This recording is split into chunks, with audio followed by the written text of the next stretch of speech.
Islam, and welcome to Moors Heritage and History School, Eyes Wide Open. This is your host, Annie-Ida Ill, along with my co-host, Ms. Raheem Oliville. Islam, peace and love, family, peace and love, Annie. Peace and love. Raz Mariah Day. Islam, peace and love to all. Islam, peace and love. All right, and Cujo Adwa El. Islam, family, peace and love. Islam, noble. Islam. All right, the gang's all here. We here, for sure. Before we start, I would like to just send a big shout out to our internet listeners. The chat room is open. Big shout out to our family listening over in Great Britain, South Africa, Japan, the Netherlands, Venezuela, Brazil, Cuba, and family we have yet to connect with. Peace and love. Thank you so much for listening. And also big shout out to our callers. Thank you for calling in every week, filling up the lines before the show even starts. So much. Also, thank you so much for lending your energy, participating and sharing information as we uplift this fallen humanity together. Thank you, thank you, thank you. All right. Every week we make a public broadcast or a public announcement of those Moors who have been kidnapped by employees of corporations. We, Moors, have been mentally conditioned to believe are government. They are not. So what we do is we, give a listing or an accounting of our family members that are currently being held hostage for income. All right? And if we have the county corporation, we name them. Sometimes it's one, sometimes it's more than one. If we don't have the county corporation, we name the union state that is supposed to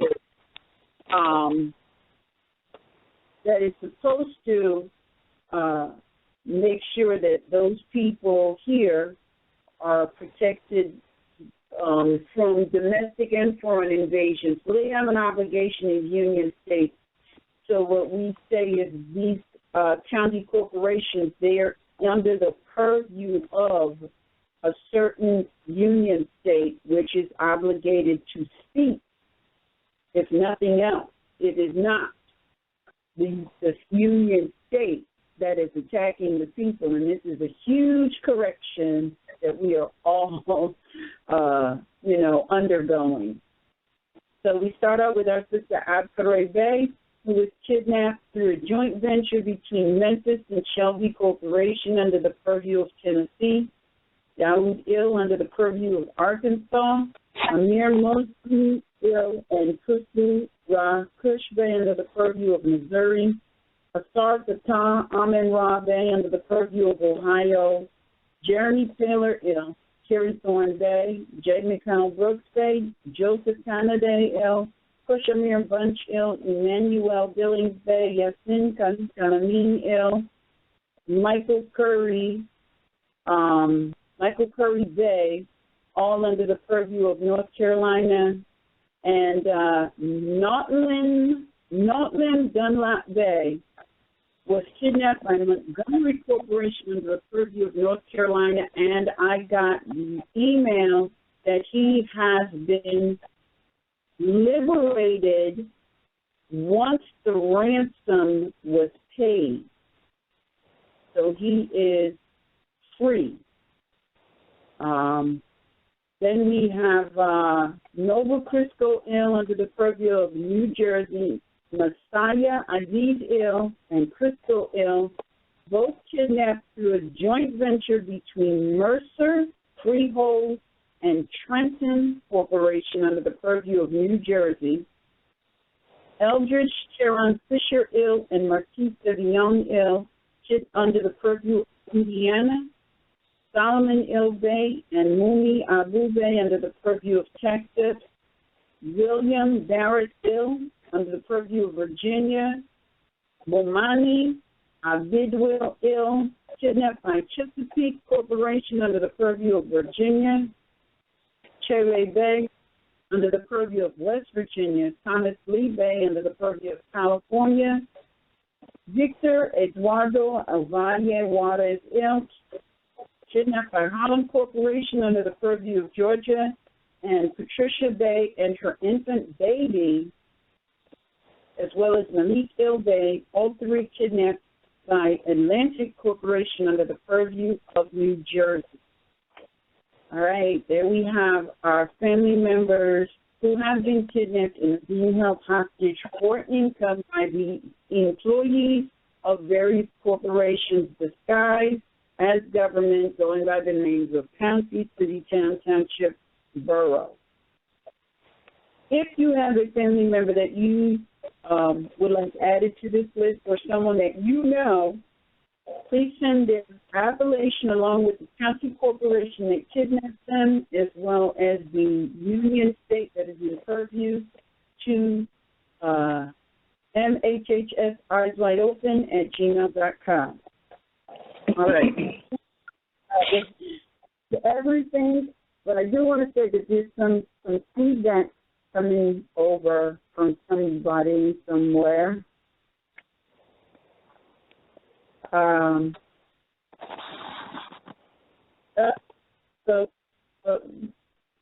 right. So what we're going to do is today is the 15th of December, of course, the 2015 Christian calendar year, 1435 March calendar.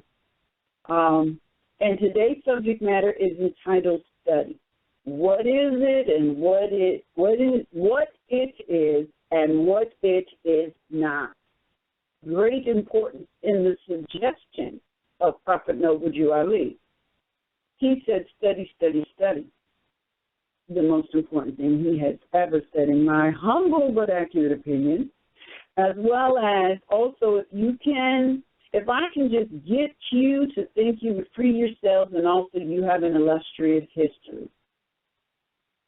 These three things that he said, if you just think about it, as I have done, they make you they ought to make you wonder, what is he talking about?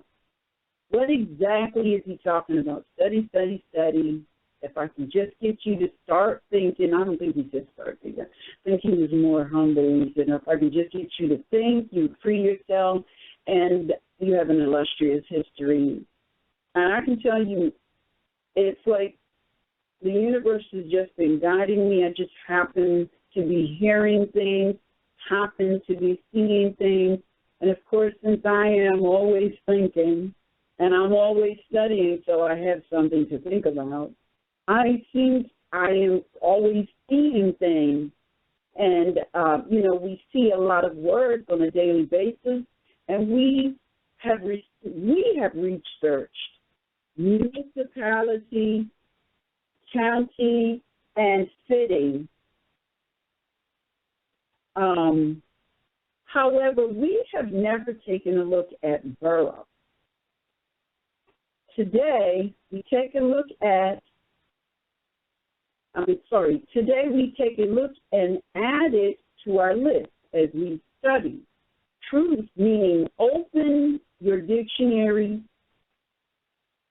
not going to YouTube, not saying that DVDs are not good, but you will absolutely find yourself in a book, and when you open a book and you start studying, it sticks and stays. I have found it sticks and stays. You will be taken in this journey that we're going to go on together today. You will be taken from word to word to word. And with this mysterious and interesting search, you will begin to free your mind, because you're the only one that can free your mind. So often we hear people saying, I need you to do this, I need you to do that, I need my nation to come. I need my nation to do this, I need my representatives to do this, I need my grand sheep to do this, I need my family to do this. Somebody just come and do this for me. Not what this is about. This is about tricking your mind so that you can do it for yourself. You must be the one to do it for yourself. Now, what we did is we attached the New York, on the syllabus. What I did was I went into the Black's Law 4th edition dictionary, and I got some definitions. Some of them actually got the Black's Law definition of borough. Hope you read it through before we started this particular broadcast. But I included this new definition of borough. Quite interesting. Can I interject 1 second before you continue? Okay. Quickly, for the listening audience, these are tools of how to study. This is not like when she's saying go word to word and get your dictionaries and stuff. That's not just statements being made. Like, she is divulging to you how she studies to be where she's at in her frame of mind as a Moor. So take it as tools. Don't take it as you're just saying something because we're talking about this word borrow. We're talking about tools that you are going to take and apply so that you can, to stress the point again, free your mind. Don't worry about anybody else's mind right now. Focus on your mind first. Free that first before some other minds out there. Islam. And you know what? I just want to interject, kind of dovetail off of that. The prophet said, I gave you enough to save a nation. Now, I'm adding it. Sit your ass down and save yourself. Say that. That means you need to study and save yourself. Don't worry about who's on your left or who's on your right. Study for you. Read for you. Because I know back in the day, before I stopped being a little foolish, because, we can be foolish even when we think we're bright. I remember I would be reading books, and I'd be, yep, that's this person. Yep, that's that person. Oh, yeah, I got to tell this person that, this, and the other. Don't do that. If you're reading for you, and only you. This is for you. Just like in the Matrix, she says, this is for you, nobody else. I can bring you to the door, but I can't take you through it. This is for you, all right? So this was an interesting little, and I don't even know how Borough got in my mind, but when I was thinking about it, I was like, we went through county, city, township. We didn't touch on Borough. So I went to Borough. Now, pulled up the definition. Now, I've been saying this. A lot of what these people are imposing on us is English law, and if you know the definition of English, you know what that means. So in the Black's Law, and I apologize, I'm not as good as Ms. Rain. He always gives you page numbers, and I just grabbed the definition.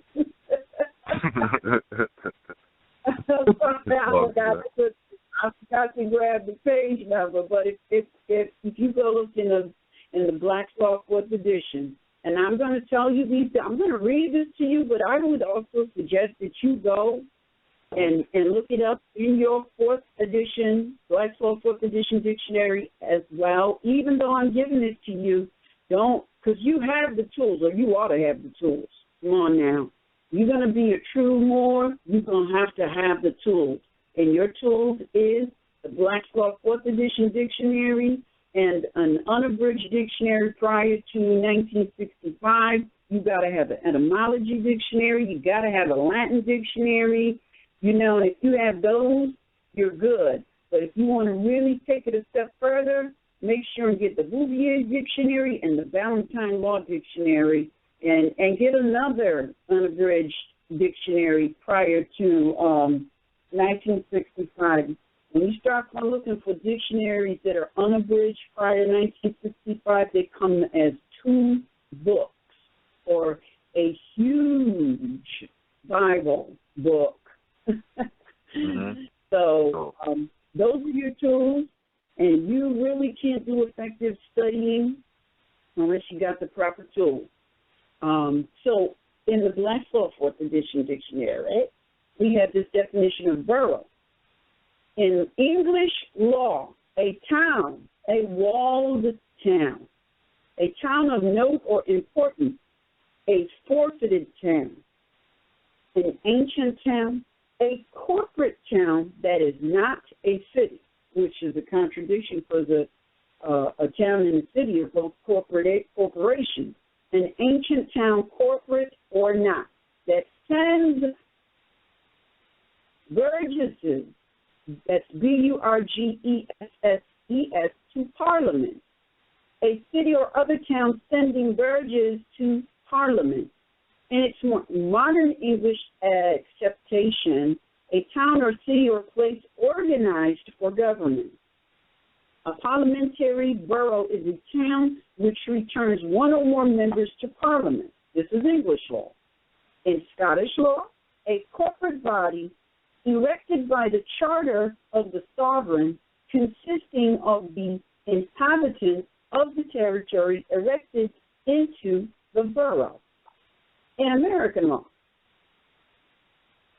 Now, before we get into American law, I just want you to make note that it's referencing Pennsylvania, Connecticut, and New Jersey. These are 3 of the original 13 colonies. All of these 3 colonies and all of the original 13 colonies are literally actually companies and were established by charters from Great Britain. I'm not making this up. Look it up. It's common knowledge. In Pennsylvania, Connecticut, and New Jersey, a part of a township having a charter for municipal purposes. There's huge clues in just that little sentence. A territorial fraction of the city having certain powers with reference to local concerns. Village and borough as duplicate or cumulative names of the same thing. Borough courts. In English law, private and limited tribunals held by prescription, something you might have to look up, charter or an act of parliament in particular districts for the convenience of the inhabitants that they may prosecute small suits and receive justice at home. Now, you know they're not home. But this is English law.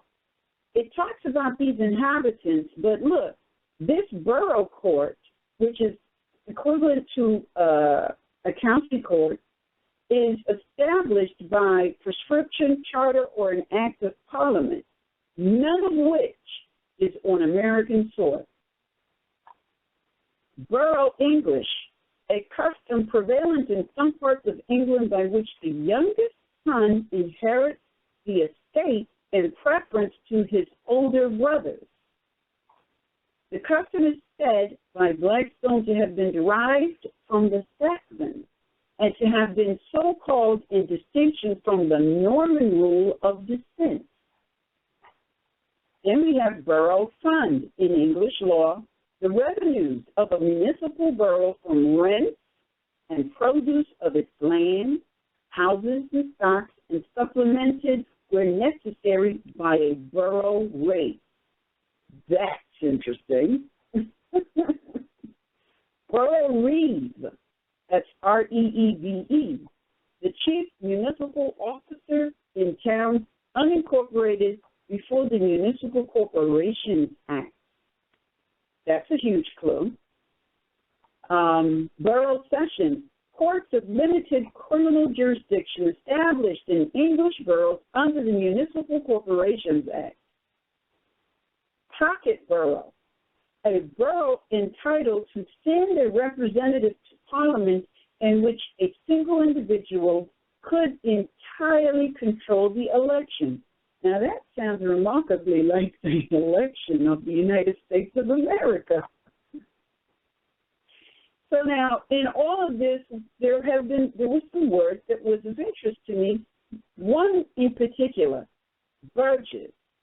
And when I saw that word, I was like, I know some people with the last name or surname or appellation of Burgess. And I'm like, wow, let me go look it up, see if there's a definition in the Black's Law Fourth Edition dictionary. And, of course, there is. So I want you to follow along. I looked up borough, took borough. If you're studying, man, you can fall into it if you're really serious. I looked up borough. It brought me to Burgess. So now I'm looking up the definition of Burgess. Once again, in English law, an inhabitant. There's that word inhabitant again. Or freeman. Freeman of a borough or town, a person duly and legally admitted a member of a municipal corporation. That's very telling. A magistrate of a borough. A magistrate of a borough. An elector or voter. You hear what Burgess is? An elector or voter. A person legally qualified to vote at elections. The word in this sense is particularly defined by the statute, a representative of a borough or town in Parliament. Then in American law, now remember, American law has to be in harmony with the American Constitution, not English law. In American law, the chief executive officer of a borough, bearing the same relation to its government and affairs that the mayor does to those of a city, so used in Pennsylvania. In Connecticut, boroughs, the board of burgesses corresponds to the township board or board of trustees in some other state, or to the common council of a city. That's very telling. Now, I threw in there this Burgess role because I thought it was interesting when I read it. A role required by the statutes 5 and 6 to be kept in corporate towns or boroughs of the names of burgesses entitled to certain new rights conferred by that act. Very telling. So now I looked up this word borough, Burgess. I looked up borough. It brought me to Burgess. Now I have a question about freeman. So I go to the Black's Law Fourth Edition dictionary. I look up freeman. A person in possession and enjoyment of all civil and political rights according to the people under a free government. In the Roman law, it denotes one who was either born free or emancipated and was the opposite of slave. In feudal law, it designated an allodial proprietor as distinguished from a vassal or feudal tenant. In Old English law, the word described a freeholder or tenant by free services, one who was not a villain. In modern legal phraseology, it is the appellation of a member of a city or borough having the right of suffrage or a member of any municipal corporation invested with full civil rights. That was quite telling. That was very telling.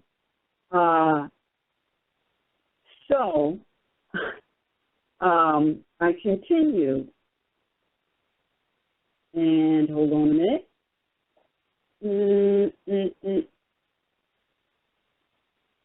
Hold on a minute. I just lost my place. Can you do this? Sorry. All right. Freeman, okay, so now one of the other things that I threw in there was Freeman role, because I wanted to, when I read it, I was like, this is interesting. And it reads, a list of persons admitted as burgesses or freemen for the purpose of the rights reserved by the Municipal Corporation Act. Distinguished from the burgess role, the term was used in early colonial history in some of the American colonies. So, my next word, let me go back up, let me recap. We looked at borough, it brought us to burgess, and burgess brought us to freemen, but they also talked about this inhabitant, which is still a little perplexing. So I went to the Black Book edition, and I looked up that word. It says one who resides actually and permanently in a given place and has his domicile there. Now that sounds pretty strong until you take into consideration that Moors, the whole planet Earth is our domicile. You don't necessarily have a fixed location. All of planet Earth is your domicile. And so if we were going to say our domicile was in a specific location, it would be northwest of Maxim. And if we really wanted to,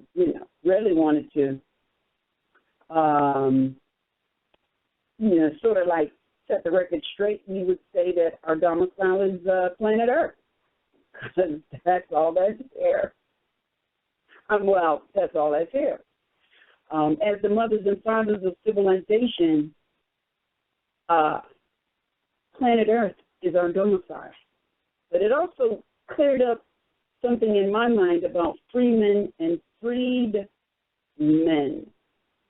Now, when we look at this definition, to me, freemen certainly could never mean Moors, nor could freedmen with a D, freed, as in you were a slave and now you're freed, could never mean Moors either. And I thought about it, and because see, part of studying is contemplation, turning it over in your brain. And I started thinking, well, if we're the mothers and fathers of civilization, at what point would we have a need to identify ourselves, freemen or freedmen? Taking into consideration that this whole enslavement, it only began in the late 1800s, not the millions and millions of years that we have been here. So we cannot take the fact that we are ancient people, never ever requiring us to be identified as freemen or freedmen. Can't take that ancient heritage and squish it out and limit it to only roughly about 300 years of enslavement. So I feel that we ought to look bigger than that. Now, the other portion of the definition of inhabitants, it reads the words inhabitant, citizen, and resident as applied in different constitutions to define the qualification of electors, usually the same thing, and one is an inhabitant, resident, or citizen at the place where he has his domicile or home. But the terms resident and inhabitant have also been held not synonymous, the latter applying a more fixed and permanent abode than the former, and importing privileges and duties to which a mere resident would not be subject. Now, all of that is just really cold for think a little deeper. The next portion of this definition states, when relating to municipal rights, powers or duties, the word inhabitant is almost universally used as signifying precisely the same as domicile. Very telling. A corporation can be an inhabitant only in the state of fixed incorporation. So now we know what they're talking about, or when, not who, but what they are talking about when they use the word inhabitant. I also threw in citizen because we have to know that as Moors, we are not citizens. We are nationals, which is a higher ranking, but we are not citizens. So I threw that in, but that was actually from an older definition because it came, we went through these words before. I added municipal and municipality, but in there I saw this when I was going to municipality or municipal, I saw this word UNICEF, MUNICEPS. It says it's Latin. In Roman law, eligible to office, a provincial person, a countryman. This was the designation of one born in the province or in a city politically connected with Rome, who had come to Rome, and though a Roman citizen, yet was looked down upon as a provincial and not allowed to hold a higher office. In the provinces, the term seems to have been applied to the freemen of any city who were eligible to the municipal offices. Now, the reason I'll put that in there is when the colonies, and they leave this out, before the colonies, the 13 colonies were called colonies, they were called provinces. Look it up. There was a province prior to every single 13 colony. They were all called province. Then they dropped it and they started calling them colonies. So I thought that definition is absolutely applicable. Also put in municipal charter, a legislative enactment conferring governmental powers of the state upon its local agency. Now, that's a contradiction, especially today, since North Carolina is on record as stating that these security guards of the corporation, the security guards work for the county corporation, but they are not. These county corporations are not agencies of the state. So that's interesting there, because this says that they are local, actually evidence of treason, because a municipality is a Roman venue, and that definition is in municipality, which is next, and it reads, a legally incorporated or duly authorized association of inhabitants of limited area for local governmental or other public purposes. A body politic created by the incorporation of the people of a prescribed locality invested with subordinate powers of legislation to assist in the civil government of the state and to regulate and administer local and internal affairs of the community. Now, I know that there are people that's probably running away with that and saying, "Oh my God, that's law." It's really not, because the American Constitution does not confer any powers to do that. There's more definitions, but I will leave you to read them through, run them through your brain, analyze them, contemplate on them. And the reason I say that is because you can't just quickly study this. You have to think about it. One of the things that I realized, I have known this, and I've been saying it and I've been talking about it, is when you, all that I just read, and it's just a small amount, there's so much more. These definitions, I didn't cut anything out. They're all definitions that came right out of the Black's Law 4th edition dictionary. I didn't shorten or lengthen any of them. But I say there's so much more because one of the things that I realized as I was studying, every last one of us, we have been miseducated, literally, because we're sitting here, we're talking about county, city, town, township, borough. These are all foreign corporations on American soil, and they have established what is called some sort of an institution of alleged learning, some sort of institution of alleged learning, which it is not.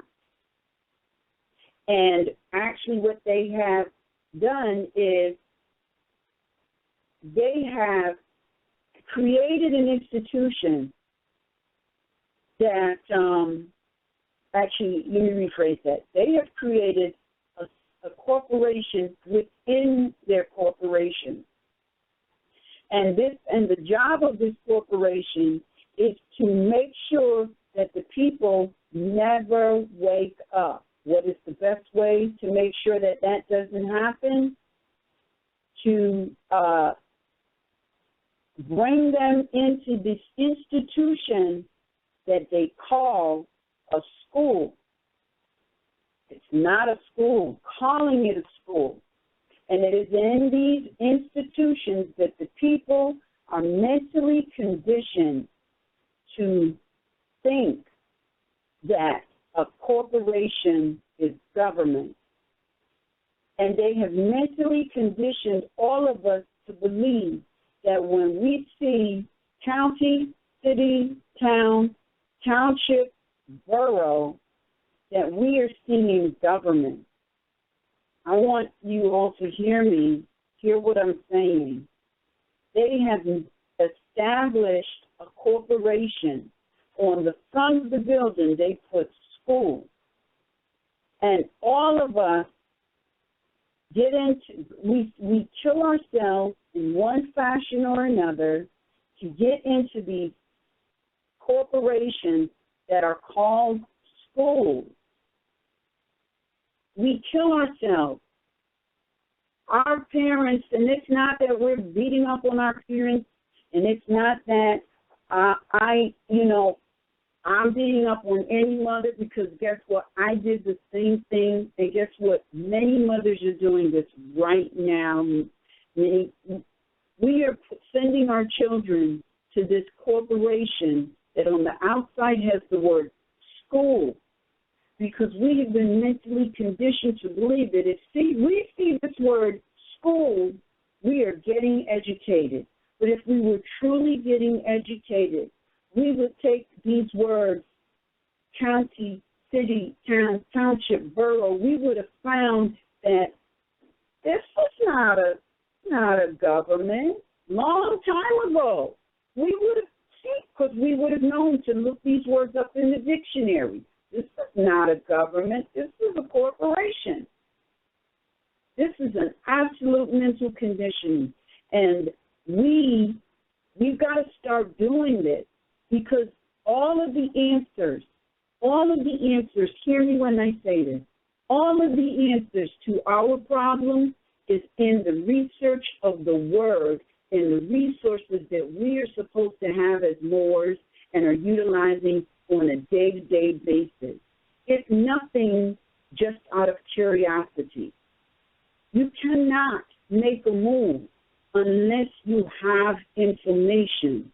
And right now we are so behind. We are in catch-up mode, serious catch-up mode. But one thing that will happen is once you start doing the connect the dot to words, once you start looking papers that you get in the mail that look like an offer, go and look up the words.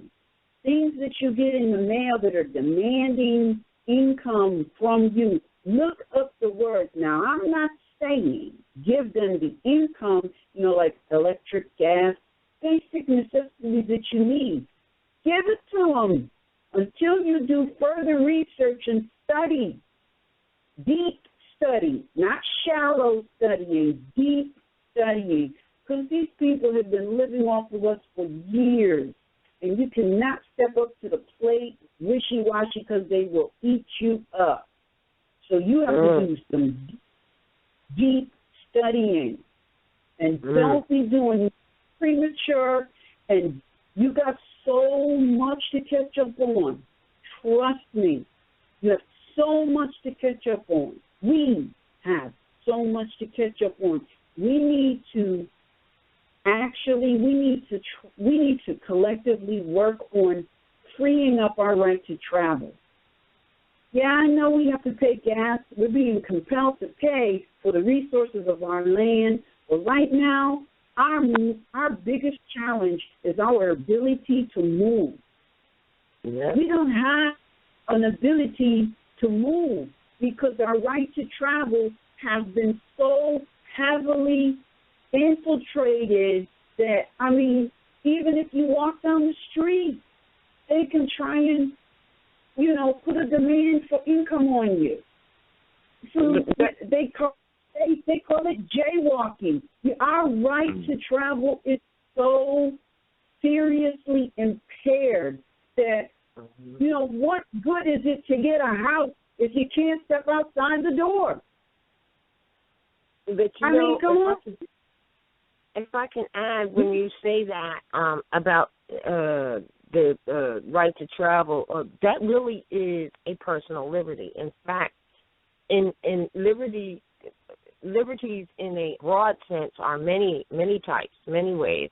But in a more restricted sense, personal liberty, by definition, if you look it up, means the right or power of locomotion, of changing one's situation or moving one's person, your body, yourself, to whatsoever place one's own inclination may direct without imprisonment or restraint, unless, of course, it's done by due course of law. So when you say that right to travel, that actually that is a right to travel, but it is really the most strictest of what is called, or the definition of what is personal liberty. So that's what they actually are restricted. Yeah.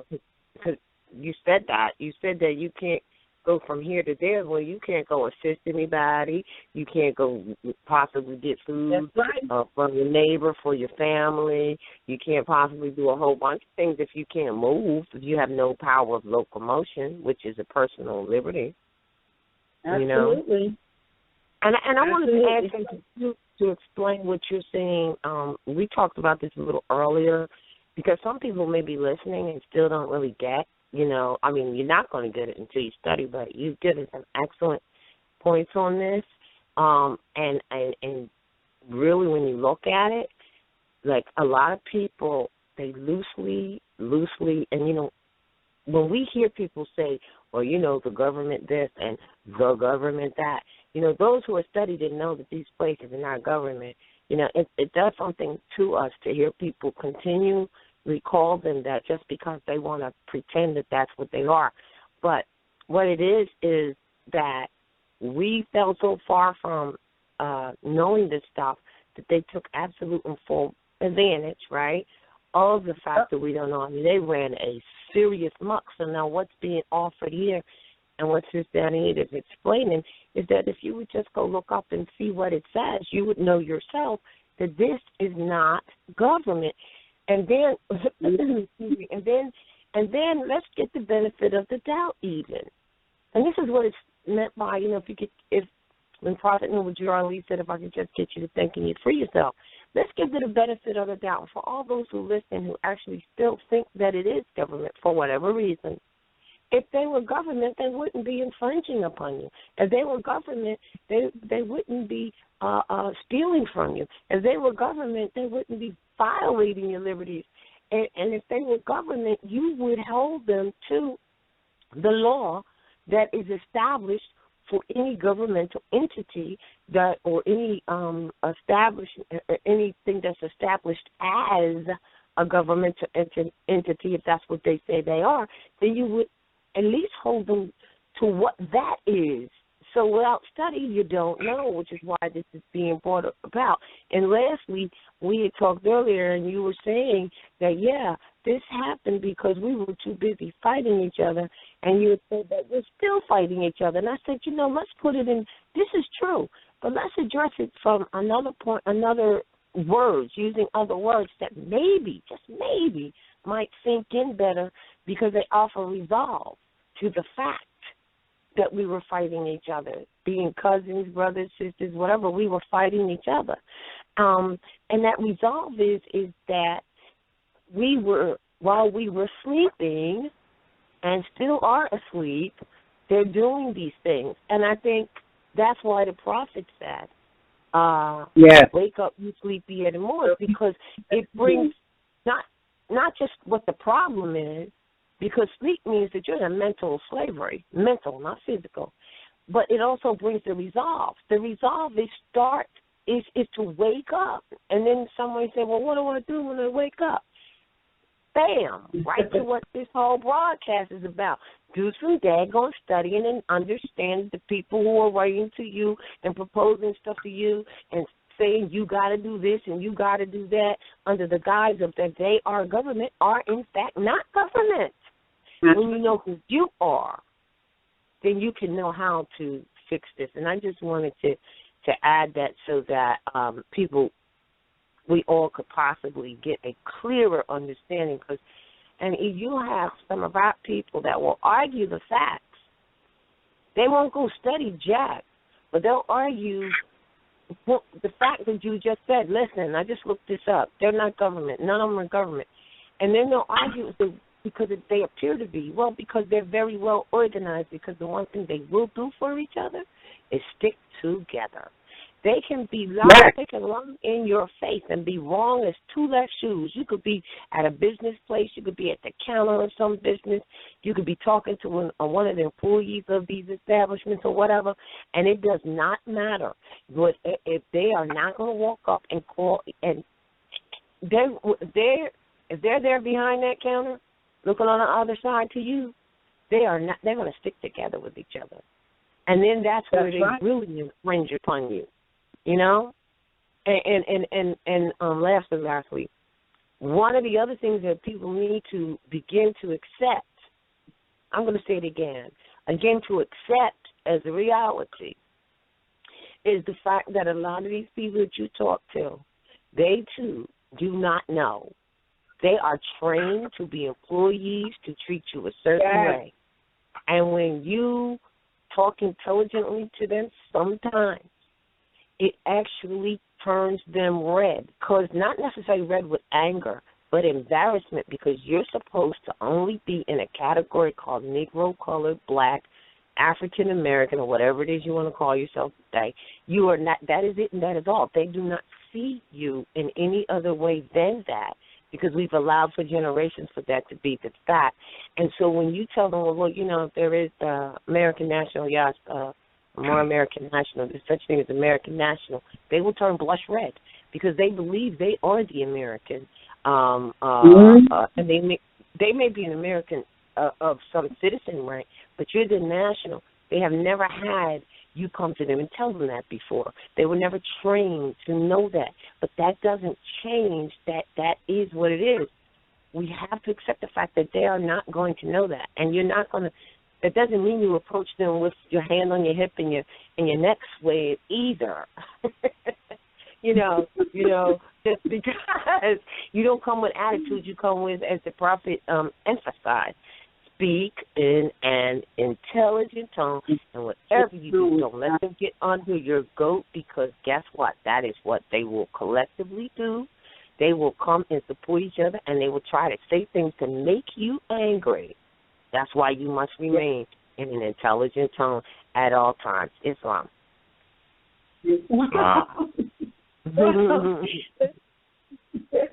Let me just say this, and then I'm going to yield the floor. I had two incidents today, I believe it was. One of them was I went to Staples, and the sister there, she said I need to see identification because I was using my credit card, and it's not autographed on the back. So I pulled out my national identification card, and she looked at it, and she was like, "Oh wow, what kind of identification is that?" And I said, "It's government identification." She said, "Oh, I thought it was like one of those Native American identification." And I said, "Well, it is. I am the Native American." I said, "However, those pale complexion people who are calling themselves Native American, they are not." And she was like, "Oh." So that was one incident. But then I left and I went somewhere else. I was at the Kinko's because I was printing something, and a European daughter was in there, and I was printing the charter for New York City.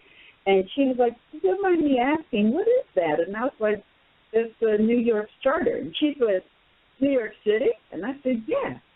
She said, "Wow." I said, "But New York is not government, it's a company, but most people don't know this, but it's right here in the charter." She was like, "Really?" I said, "Yeah, where you are here, in this area, this is a corporation too." She was like, "Really?" I said, "Yeah." She said, "Wow." And she said something about government. I said, "Oh, they're not government." She said, "They're not?" She's a European daughter now. She said, "They're not?" I said, "No." I said, "They're a company." I said, "They're not trying to hide it either. They were a company when they started, and they're a company today." She's like, "Really? Where can I find more information about this?" It's a natural mystic blowing through the air. If you listen carefully, you will hear it. Yeah. Exactly. She's being like, "Well, if you're a company, then I shouldn't be paying taxes." I said, "Exactly." I said, "You need to pay taxes from your government, not a company." She was like, "Where can I get more information about this?" But here's the thing. What I got out of that is, Prophet Noble Drew Ali, he said, "I came to you was because you need me more." And he's right. Nobody their nationality. Nobody but the people branded Negro, colored, black, they are in the worst way. They're worse. They're in a position that is worse than the modern Europeans who also don't know their nationality. And Roz and I, we have experienced that frequently when they attempt to send in either the name correction proclamation or a request for a national identification card, and we have to tell them, what's your mother's nationality? And they're like, well, we don't know. What do you mean you don't know? I mean, here we are, the melanated people who've been told that we don't have a history, but at least we know where our mothers are from. They don't know. Yeah. They don't know. They don't know. So it's like pulling teeth to try and get them to go and ask their mother, and sometimes their mother doesn't know, so they're asking their grandmother, who is so clearly and obviously like Irish or German or Italian, and you don't know? But they really don't, and it's right in front of the face. But they do know, though, because, like, they'll celebrate, St. Patty's Day, and they'll talk about, coming over. But some of them will also talk about coming over on Ellis Island, and they'll name different types of things. But once they came here and they set forth to steal, or what we call birthright theft, then they also, the national principles, that is what this show is about, got washed out because they can't talk national principles and claim to have ties to the American land. They can't do that because they're not the Aboriginal indigenous people. So they wiped it off the table, but it's not wiped off of reality and national and international intercourse. And I say that because there's so many people including Moors, conscious or unconscious, it's where they're doing international exchange and they're not dealing with the national portion, which is the nationality. So, right, so I just want to say they wiped it out. So they need to know, just like we need to know, which is why this is a civil matter. And I don't know if you brought up, because I had dropped out, so I apologize about the civilian being one who's skilled in law. This is about civility. Yes. Yes, it is.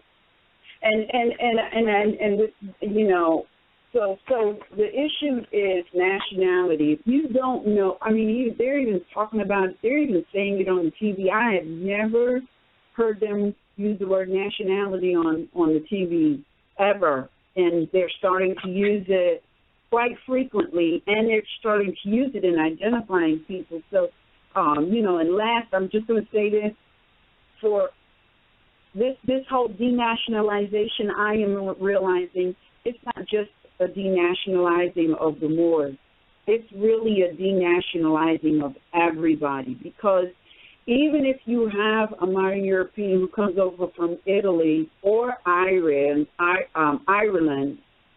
their nationality, their national protection, as it would be, it's still Ireland. Which really, if they're modern Europeans, it still makes their bloodline modern European.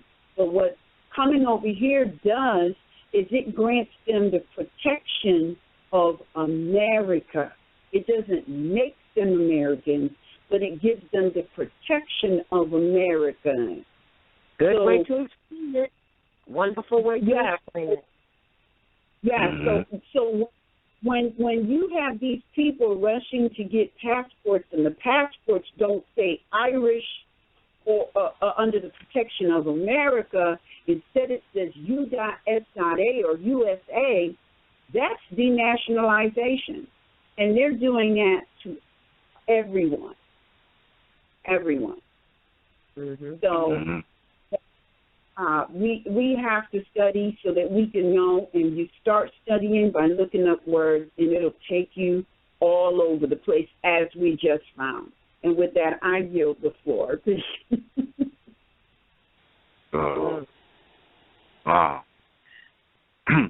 Islam. Islam. I just wanted to add on real briefly on the premise of boroughs. I appreciate you bringing up this topic tonight, because it is of importance. And if anybody has received Are You in Denial of Your Ancestry Part 2 on page 26, felt like that point had to be stressed a little something slight. And I got the reference from John Bouvier's Institutes of American Law, page 42, Book of Persons. But this is what it says. It says the United States of America is termed or classed a corporation, and so are the states of the Union singularly. To this class belong all municipal corporations, counties, townships, districts, cities, boroughs, and the like. All right? So all of these are municipal corporations or Roman institutions of companies, as you emphasized earlier. Also noted that, in that particular reference, it mentioned districts. And I think that even from a conversation I had earlier today, that a lot of people go wrong by filing, like they might have a grievance with an institution or a quasi-national domicile that claims to be a state. But when they go to sue or make action on the violation of due process, they go to the district court, which is in error, because the only court to hear cases where state is alleged to be a party is the Supreme Court. Now, I also wanted to emphasize and share this reference on the subject of boroughs, cities, towns, counties, townships, states, quasi-national domiciles, etc. I was researching a little bit, And usually you hear me quote from Institutes of American Law, but I came across another book called Institutes of International Law, Volume 1 by Richard Wildman. And on page 4, it says, and again, the law of nature knows no distinction of persons or territories or states. Those distinctions are to be learned from the law of nations. All right, so the law of nature knows no distinction of persons or territories or states. And I'm thinking like, well, in the aspect of national domicile, it's really under the branch of the law of nature, because you're basically saying, listen, you know, you can't border or circumscribe where I exist at. It's unlawful, it's against the law of nature. I can exist on one latitude, longitude, and then another one within a matter of hours. And as you were mentioning, that's personal liberty. So no matter where you go, you're on planet Earth. As you were saying earlier, that, you know, if you really want to trump everything, that's really what it boils down to, is the planet that we are on, in fact and indeed. One thing that stuck out to me is the fact that for the most part, you know, these cities, boroughs, towns, counties, quote, states, which are quasi-national domiciles, was formed under modern European perception or intentions. Not to say Moors didn't have anything to do with that. I'm just saying the act of circumscribing place where you are via towns, counties, boroughs, in perception anyway. When you get down to the gritty of nationality, national domicile, it goes back to natural law. And I just wanted to correlate another fact, and this again is from the Institutes of International Law, not American law, but Institutes of International Law in Time of Peace, page 19, by Richard Wildman. And it says here, where the public opinion of European states, now you got England, Ireland, Germany, France, all these places here, right, which are on planet Earth, but also these are European states or European quasi-national domiciles in the modern aspect. So it says, where the public opinion of European states agreed on any principle as to form a rule of the law of nations, it by no means follows that any one nation will be under obligation to observe it. So with that being said, when they make up statute, whatever, and these was done by the minds and hands of European, quote, legislatures and executives and board members, great and charters and kings and queens that had no territorial jurisdiction, you know, in the Western Hemisphere, when they charge you with violating, you know, a, quote, state statute, it's not really applicable, or we're not really obligated to it in international law. But again, the key is actually having a nationality and knowing why you're enforcing that, in conjunction with the fact of your civil status or national domicile, which is definitely claimed on the front of the nationality card, which you were speaking of. Like, this is international claims. All right, so again, I'm going to just bring this back and finish this reference. It says, so, you know, where the public opinion of European states agreed on any principle as to form a rule of the law of nations, it by no means follows that any one nation will be under obligation to observe it. That obligation can only arise from reciprocity of practice in other nations. What that reminded me of is the phrase, you know, practice what you preach, et cetera, et cetera. We could go deeper with that, but practice, exercise, it all correlates in conjunction with the exercise of your rights. Not that we're at practice, don't get me wrong, or anybody's trying to practice law. No, we're enforcing the law of nations, natural law, and the Constitution. But in the aspect of, certain things being practiced in other nations and correlating with practice what you preach, when you make a claim like, I'm in the state of Nevada or I'm in the state of New Mexico or whatever, like the spirit of words, the meaning of words is the spirit of the law, which goes back to jurisdiction. So we have to, in an aspect, really eradicate and root out of the mind state that we exist within these corporate boundaries. Like, no, they exist within the national boundaries, the Western Hemisphere, but who are the nationals of the land? Because it's documented fact that they're not Aboriginal. So, being as though that obligation can only arise from reciprocity of practice in other nations, and I continue to quote, it says, for from the very circumstance of the prevalence of a different rule among other nations, it will become only not lawful, but necessary for that one nation to pursue a different conduct. It made me think, again, reference to source of law is Institutes of International Law in Time of Peace, page 19 by Richard Wildman. And it made me think, like, still today you have people marching for recognition of these towns, cities, boroughs, and the like. And, that has been going on for some generations, a couple decades now. And think of it like,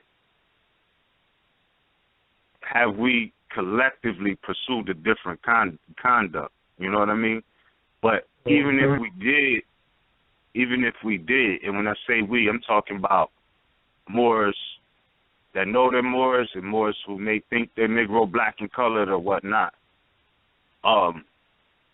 It comes a point where you have to take a different conduct. Marching and praying just is not going to work anymore. Because it also correlates with insanity, which is the, continuous act of doing the same thing, expecting different results. And it comes to a point where you have to flex that aspect of independence as a nation, as a nation. We have to demonstrate different. I personally think, and we all see, that we're transitioning in a different era, but at the same time, these fundamental principles of international law must forever be at the forefront. And I just want to quote one more thing, because no matter what happens, like, we can't forget who we are. This is a primitive thing. And I hope what I'm saying could be really comprehended on an unbiased level, right? We have a treaty of peace and friendship between Morocco and the Christian nations, which, they adopted the title United States of America. But this is a Christian society, which has no jurisdiction over Moors, except for what's implied by consent. That being said, no matter what happens, we have to keep in mind, again, going back to that correlation with the law of nature, not having a distinction between persons, territories, state boundaries, or any of that. This is the law of nature, which is immutable. The law of nations is inspired by the law of nature, all right, which is totally different between the acts of naturalization and nationalization. Not speaking of that directly, but what I'm saying is these laws of nature and these laws of nations are like correlative, but in all reality, the law of nature is more supreme than anything.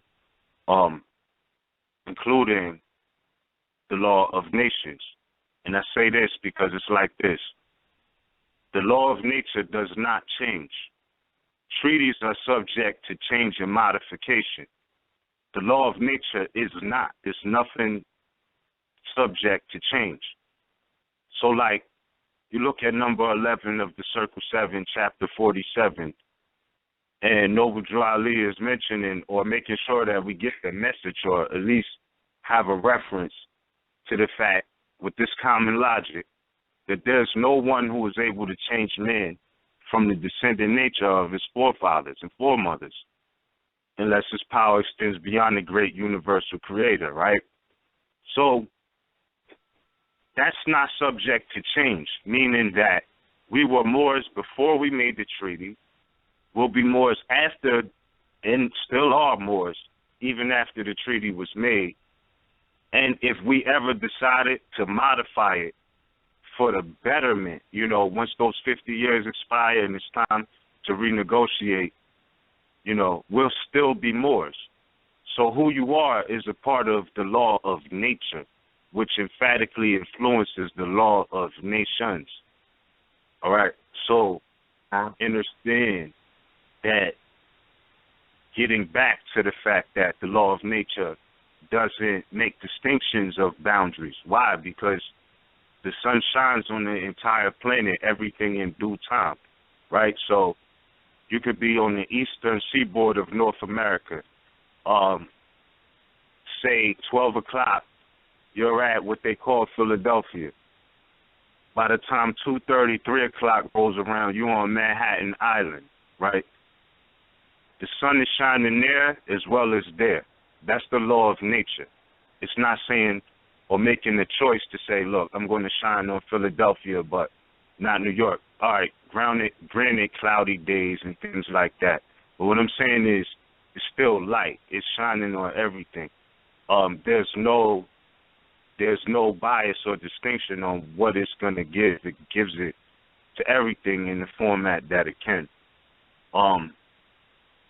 That being said, correlating back to the fact of the law of nature and that superseding the boroughs, the counties, cities, the so-called states, etc. You know, that is all inclusive of national domicile. It's still all American soil. Even if it is raining in Manhattan Island, on Manhattan Island, and what they call Philadelphia today is sunshine, you know, it's still the same Al-Moroccan or American soil or planet Earth. That's just natural. But Noble Drew Ali bringing us back or giving the lessons to link back to that natural state of mind or natural recognition. He also said, declare your nationality so you can link back with the family of nations. Now, I find this difference interesting because still correlating with the boundaries in those places, that aspect of not having boundaries naturally, that's what nationality is about, meaning you could be from one side of, quote, town and somebody from the other side of, quote, town, though we know they're not towns, excuse me, but let's just say an island, you know, still the same people, same nations, just in different locations.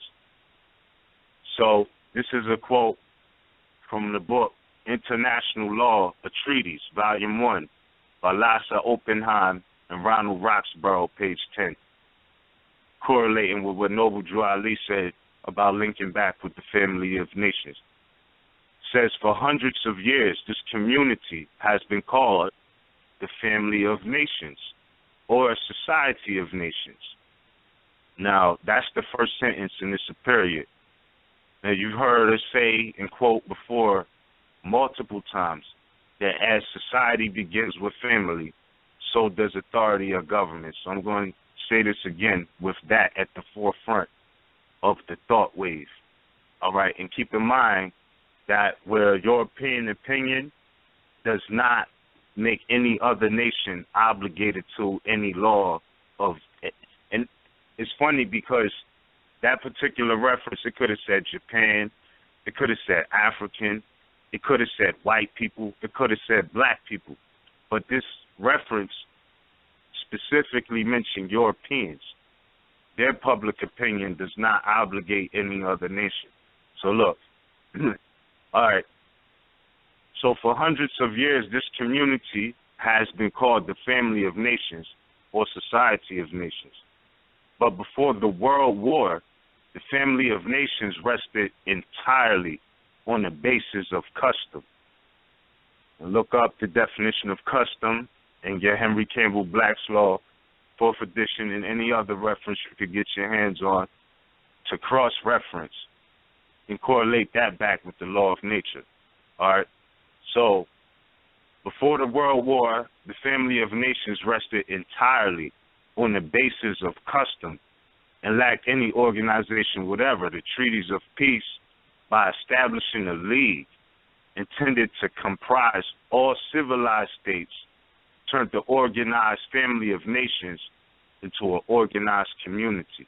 Again, that's book International Laws or Treaties, Volume 1 by Lassa Oppenheim and Ronald Roxburgh. I say that to say this.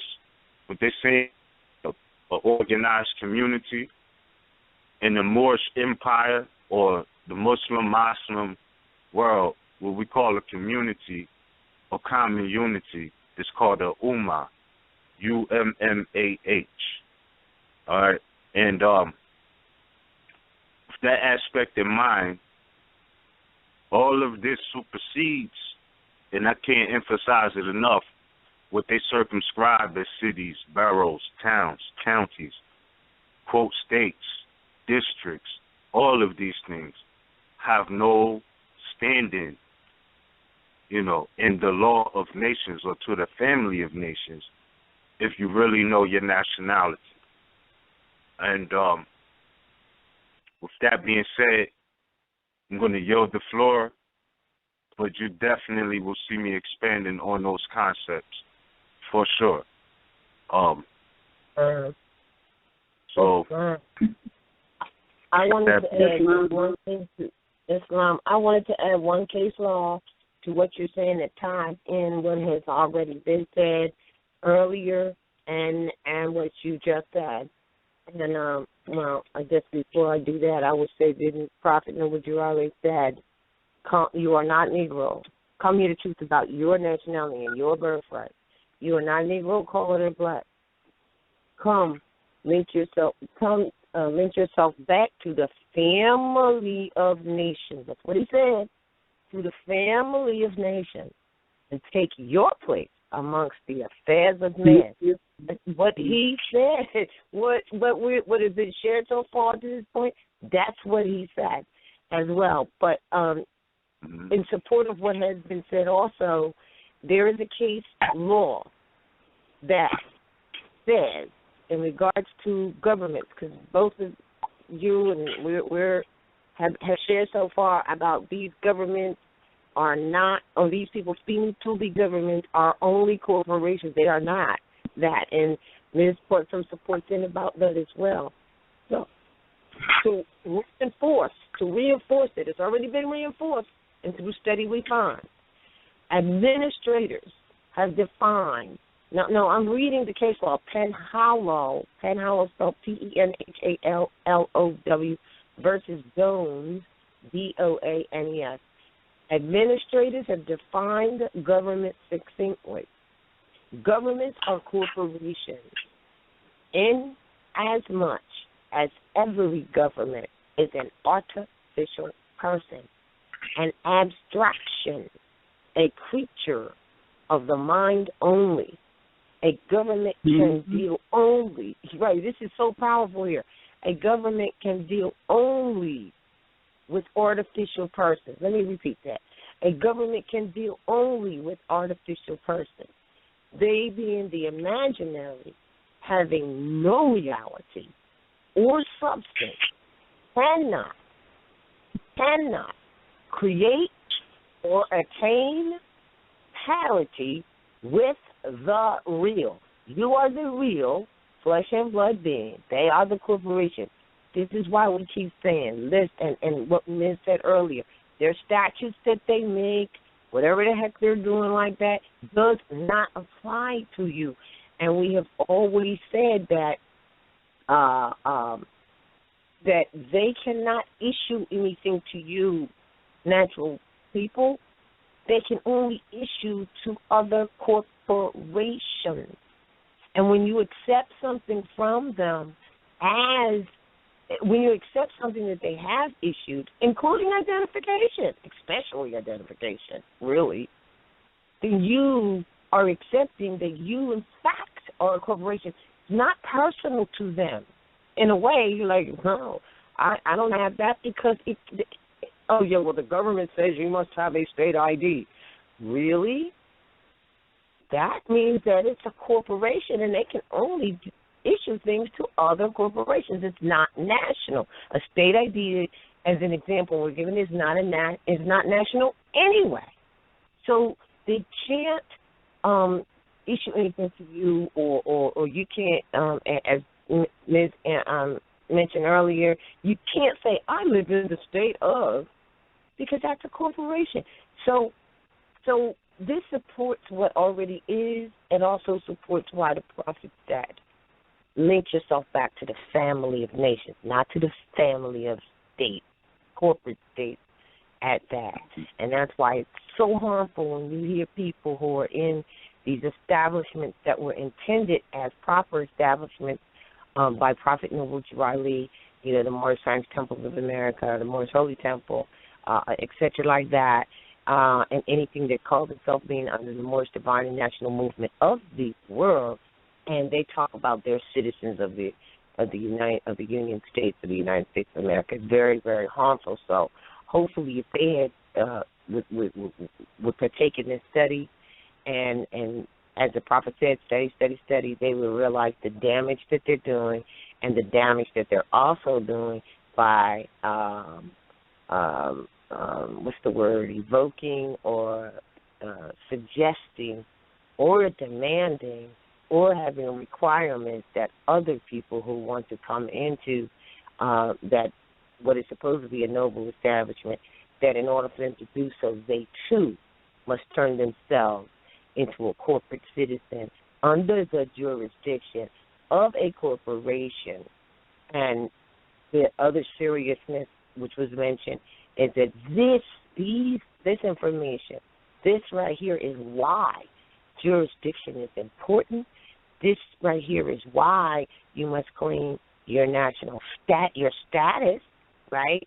Because your status is what sets the stage for jurisdictional issues, and then we can stop moaning and complaining about what corporations are doing or trying to impress upon us, because they're really not government, although they say they are.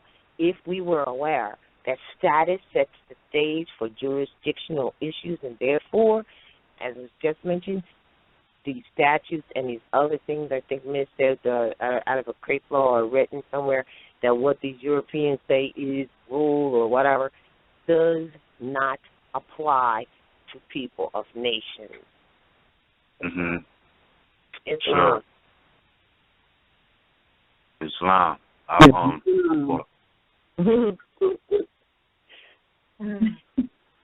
Indeed. Again, yeah, that was out of International Law in Time of Peace by Richard Wildman. That was like 1849 that was printed. So this is what was going on before, like they just went super hard with the 14th Amendment and the artificial person. Not that they didn't before, but like this during that time, it was still about the family of nations or international law, and that's what the climbing of writing was about. You know what I mean? Because if you ask somebody what their nationality was in the 1800s, basically that was not an uncommon question. The answer was readily available. Like, now you ask somebody, what is their nationality, just a commoner, and you get the face like, what are you talking about? You know what I mean? So I don't know, it's just a difference. But, yeah, again, that was Institutes of International Law and Time of Peace, page 19, by Richard Wildman. So European states, whatever they agree on, it does not mean that any one nation has to follow that, They're not under obligation to observe it. Why? Because they don't have territorial jurisdiction, and it's also important to note, too, that because we have territorial jurisdiction does not mean that we can abuse it in the law of nations. And I say that like everybody has the right to travel. So let's say to be, impartial and unbiased. We're the nobles, aboriginal, indigenous people of this land. We've been through some afflictions, on the political, civil, spiritual, mental level here. But when we do get back right, and we're getting there, we're definitely getting there, on the political platform, you have to understand, like, you might have an Asiatic born in China or Manchuria, and his or her absolute allegiance is to where they were born at. Fine. You know what I mean? It doesn't mean they can't come here. You know what I mean? Like, it doesn't mean that. All it means, if they came to North America, that Moors have territorial jurisdiction and they have to obey the law of the land. Doesn't mean that they're subject to be enslaved just because we got territorial jurisdiction. Same applies likewise with other nations. So, yes, we have the divine and birthright to do as we please, as long as we're not infringing on anybody else, because it's like this. Look, the law of nations, customs, respect for natural people and their territories, their ancestral state, has to be ever in mind. But, you don't want to just be enslaved because you went to another land or another place on planet Earth you've never been before. You're going to have to respect the law of that nation, of that territory. You have certain immunities from subjects wherever you go if you really in your national capacity. But at the same time, I think it correlates with what Noble Drew Ali was trying to say when he said, look, when we get back in power, don't mistreat the Europeans or other people, really. You know what I mean? Because you're talking about uncontrollable, unlimited birthright, power, energy. You know what I mean? So it has to be a balance, too, for the respect of the law of nations, which is why, the law of nations supersedes the statutory laws, because you're going to respect, other people that claim a, quote, nationality, and what that means for them, just like what it means for you, if you wanted to travel somewhere. Now, I'm not saying that people have a right to immigrate, colonize, and make claims that they don't have the right to make. I'm not saying that. But that right to travel is an absolute right of the law of nations. So you don't want to travel to, South Africa and just be a slave because you went there. Like, nah, you don't want to travel to East, quote unquote, anyway. I'm speaking from somewhat of a modern perspective when I say South Africa or East Asia or West Europe. Just because you go there doesn't mean you lose your national standing in international law. That's all I'm trying to get at. And treat others how you want to be treated, and all is well. Sometimes, I guess, it's exceptions to that rule, but for the most part, what you put out is what you get back. And that's based off natural energy. So with that, I yield the floor, man. Because I personally, I don't see us, or even those who are claiming, cause some people who are claiming to be Negro, black, and colored, All right, that's them. And I'm going to quote this, and you're going to hear the rest from me in writing. Negro, black, and colored is not a nationality. But this is another quote from Lassa Oppenheim and Ronald Roxburgh, page 461. It says, such individuals who have no nationality enjoy no protection whatever. And if they are aggrieved by a state, they have no way of redress, since there is no state competent to take their case in hand. International Law, Treaties, Volume 1. Wow. Right, but it's speaking of those who have no nationality. Now, when you claim to be Negro, black, colored, African American, Afro-Asiatic, and all of this here, in the law of nations, that equals up to no nationality. So this is where the subjection comes in. You know what I mean? That's really what it boils down to. It equals up to no nationality, no political standing, no civil standing. And it's not a joke, because your breathing, doesn't mean that all is well. For real, it can be, but you can be breathing and be civilly dead, which in law is called civil liter mortuus. And when you talk in civics, talk nationality. You have to talk about nationality, national domicile, which correlates back to what Ana-E was saying about these boroughs. All right, when you talk about national domicile, that's civil status. That's your civil status. So it's still civics. Without that, you're civil liter mortuus.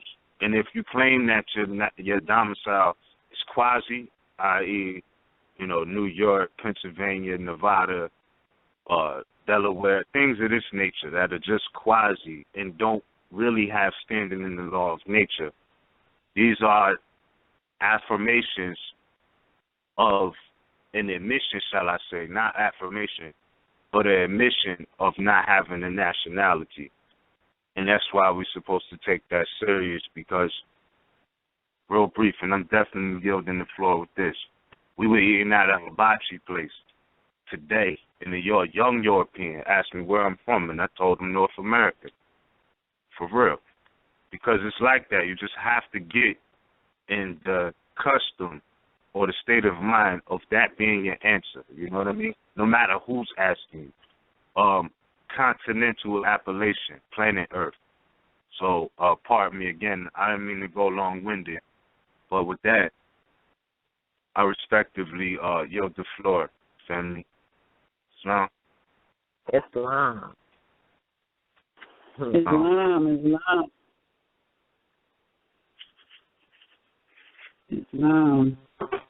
Brother Cujo, you gonna throw anything on the table? Anything more I should put? Anything more? I'm playing spectator tonight. Good bill, though. Good bill. Very good. Yes. Yeah. Yes. You know what, Ms. said something. I just want to make sure and make a point of saying this, because we hear people constantly calling in. One of the reasons why when we start taking calls, we say, please state your appellation at Northwest Maxim, is so that it can be reinforced into the minds of the people that you're at Northwest Maxim. So don't say the Republic of California or the Republic of Georgia, because those are corporations. You're not there unless you're in the building calling the show. The only building you could be at is their headquarters, and guess what? The headquarters is wherever they say the capital is. That's their headquarters.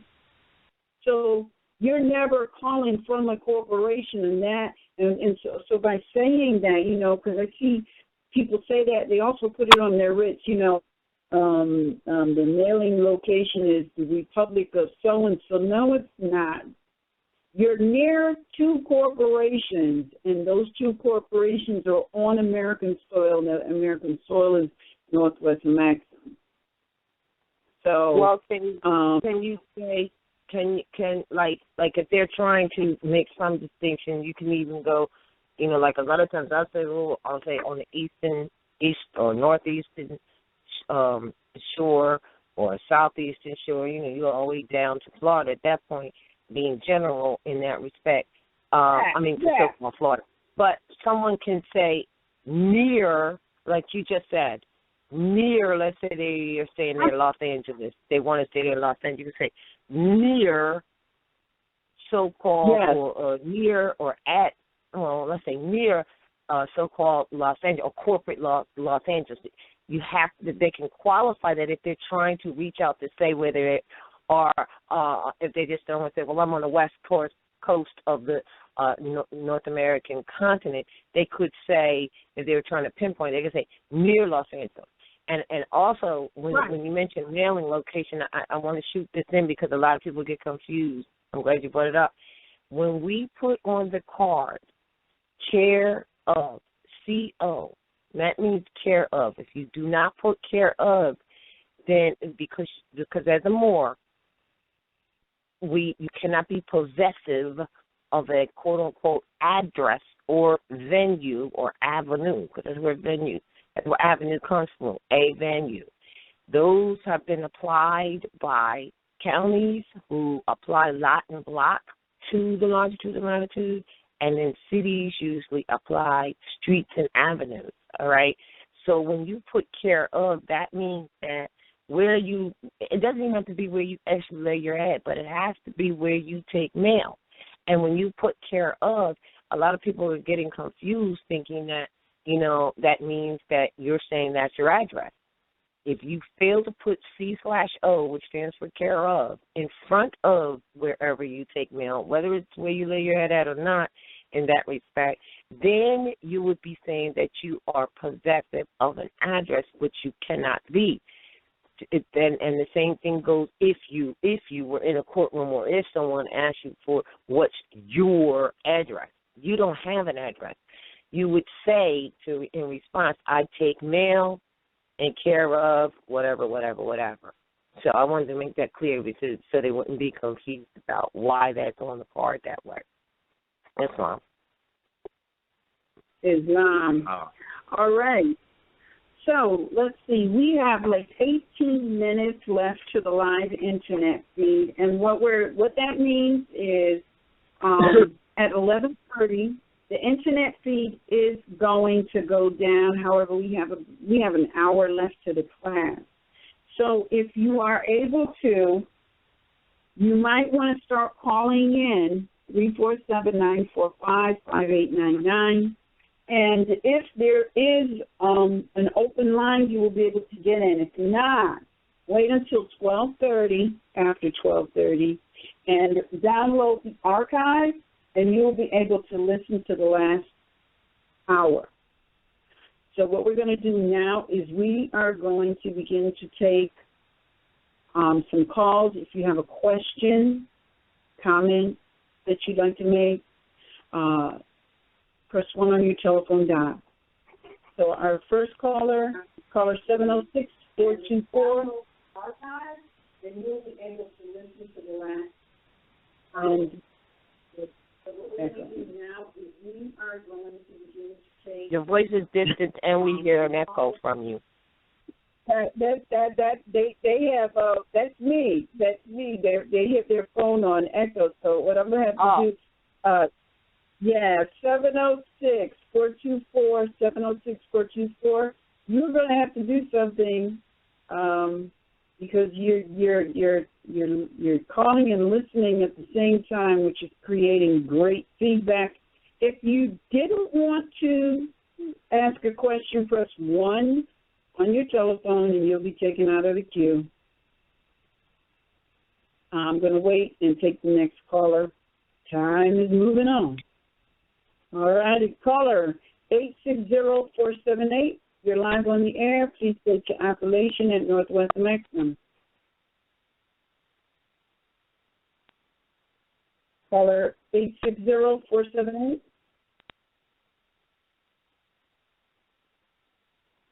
All right. I guess they didn't have anything. Maybe they pressed it by accident. Let me check. 706-424. Caller 706-424.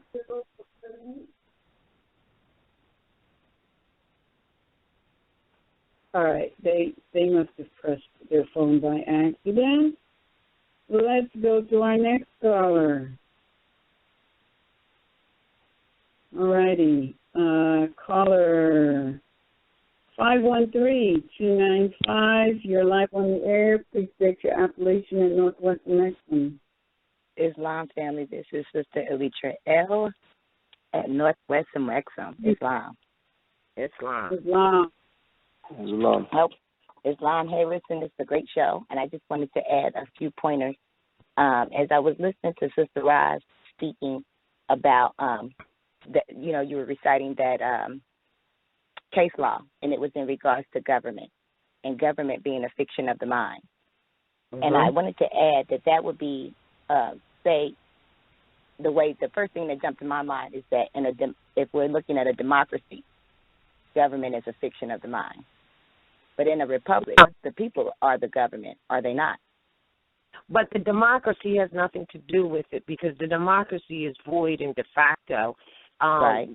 Period. So I think I know what you're asking. As government, meaning governmental, is really the people. Right. This case law is dealing with the fact of what NAE has already disclosed. That all of these, is dealing with the fact that all of these corporations who say they are government have been discovered that they are nothing but corporations. And if you do the work, you find that out. And so therefore they have no parity with the real. But in essence, government meaning itself in its word to governmental starts with international maxim that as society begins with family, so does the authority of government.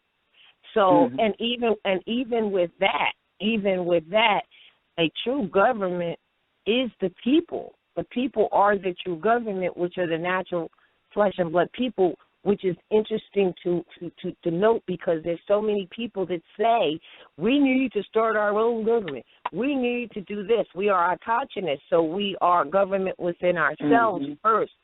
And therefore we come together collectively as what? As a nation of people with what was mentioned earlier, customs, you know what I mean, that are collective, period. So in that respect, that's government. But even if we established a government entity, it's like the building itself is. This is such a great question. The building itself is not the government. Many people think I'm going into the government building or I'm going to the government by going to, and that's not it. It's like an interface. Even if it were established, and as I said earlier, you're gauged to whether or not these entities are actually operating as a government entity, meaning that if you go in that building or if you do anything that's administrated there, that it is dealing with your liberties and your rights that are secured from birth, not violating them. So no matter how you want to cut the pie of these discussions, if they're in there saying they are a government entity, because they can't be the government because you're the government. But if they're saying that they are a government entity, then they ought not. Then you can gauge it very easily by the fact that they're violating your liberties, which any government entity is established, as Anna E has said over and over again, used to say all the time, to protect, secure, and preserve, protect, and secure the liberties or the rights of the people. So when you go, if you think you're going into a government entity that is administrating in any way and they are in any way violating the rights, then you should quickly know they're not government or they're not a government entity, period. So upon doing the research study, it has already been established that these as this case law says, that these governments succinctly have been determined to be corporations, in as much as every government is therefore an artificial person anyway. You see what I'm saying? It is an abstraction anyway. It is a creature of the mind only. Right. Right. So right, I wanted to because you would start to believe that. So it's a construct of the mind. I'm just saying, as the people believe that it is a construct of the mind, like you start to believe, this is government, and it's just a thought. It's not even real. Because it means govern the mental anyway. Right. So right. So therefore, what has been approved or agreed upon by the people as to, for instance, what law is, which is the law of the land that is established. It says we the people. That means that's the government. That's the governing force have established this as being the law of the land supremely. So now if you go anywhere, and they're not enforcing that, including the people ourselves, because we're not enforcing it either, because we don't understand, we have lacked in that. But if you go anywhere and they're not doing what that says, at minimum, and it's at minimum giving them minimum authority even unto that, because government doesn't start in that building anyway. Right. Okay, but another word we need to throw out is democracy, because democracy is a fraud.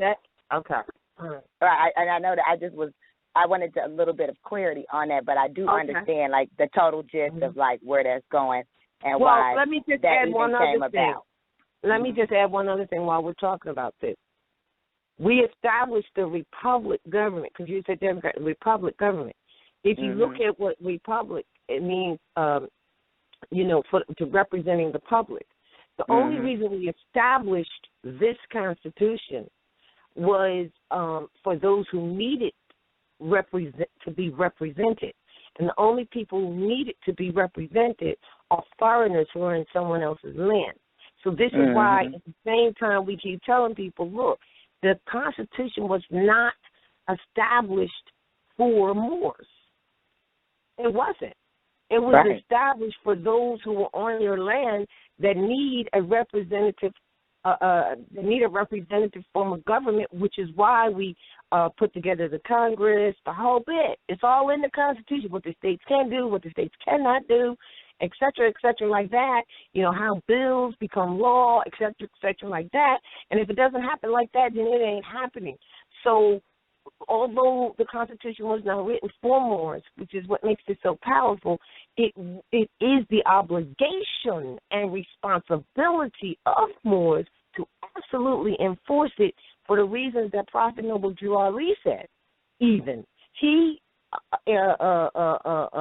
enforced that in his writing. He said, look, there's only one supreme issue, and that is to enforce the Constitution. He said, if do not, you will be molested by other citizens. Period. He couldn't have made it any more clearer. If you don't enforce this, which is why it's the obligation of Moors and the responsibility, not just the obligation, but the responsibility, what's going to happen to you is you're going to be molested by other citizens, and let's face it, that's exactly what has been happening. Absolutely. And go ahead, I apologize. No, go ahead. No, I was just going to say, and just to kind of piggyback off of what you were saying, to expound a little bit, even as I was looking more into it, I just came to the realization that, when they came here, and it says it clearly that they were used to, unruliness and being unorthodox. And so they had to have laws prescribed for them so that they knew how to operate on this land. And so we had to give them a form of government. So what we did was we taught them how to govern themselves as a nation. To civilize them so that they can govern their own affairs as a nation of people and keep themselves in check, if you will. But one nation indivisible. One nation indivisible. But they definitely could not. They definitely could not, obviously, do that because they had other things in mind, and that was clear 10 years after the Congress had adjourned Sine Die in 1761, was it? And, they had nowhere else to go or nothing else you know, what else could, I mean, you know, really, when you look at their position, what else could they do? Because as Annie said earlier, we were too busy fighting each other and doing all kinds of other things and not being attentive or being asleep, as I call it, that, you know, it's called the spoils of war, you know what I'm saying? They just take advantage of that and to preserve themselves. Remember, everything that lives wants to live. So they just took advantage of, you know, preserve themselves because originally, for what you're saying, originally when they came over here, as far as we civilizing them and giving this and giving them that, you know, we had like sort of an obligation on that, and we agreed to establish, to allow them to be here. So therefore, in a way, it's like we could think of obligation. That whether they were civilized or not civilized is almost a mute issue in the fact that we agreed to bring them into the constitutional fold of government, one nation indivisible. We agreed to do that. So, of course, civility is an issue. And when you look at it now, it's almost a 180 that now we're the ones that need to be brought back into our own constitutional fold of government and become civilized. Absolutely, and become civilized all over again. And if I may interject a few other points, because I know that time is of the essence also, and I try to be respectful of other people who call in. Also, what I wanted to note was, you know, kind of expound on also is when you were talking about as we interface with some of these corporations, and that a lot of the people that we interface with or just deal with, they don't know themselves.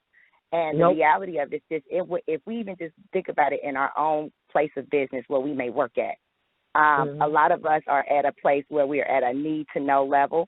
And so a lot of companies, they don't tell you a lot of things, and you'll hear it around, we didn't know about that. That's because they don't tell you. They only tell you what you need to know for your position. And so as long as you understand that, and when you walk in here with these other people, you know, you can understand that a lot of times that they are ill prepared themselves. They don't have a lot of knowledge, and they have been trained by a policy or a procedure which is totally different from what they're supposed to be doing. Just like that when she was digging into when she worked for the IRS, and she realized that everything that she was being trained on was basically policy, but none of it was law. And so she quit because she realized that they were trying to enforce. This company was enforcing something that was totally unlawful within, you know, just upon its face.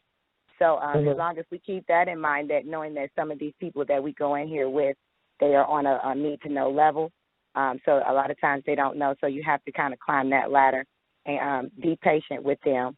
And then also just one other thing, as we're talking about the bureaus, it made me just kind of it made me think of just the county where we're near, where I'm near. And as I was doing some research, one of the things a lot of people can go out there and look, because like you said, they don't make it hard for you to find. But if you look at it, I pulled it up, and it's talking about, quote unquote, Hamilton County's government. And if you look at their hierarchy, the chart in and of itself, they show you that the citizens of Hamilton are at the bottom and that everybody else is on the top. So the treasurer is over you, the clerk of court, if you're calling yourself to be a citizen of that, everything is above you. But if you go and say, for instance, pull a state chart, it'll show the people at the top, and then it'll come down.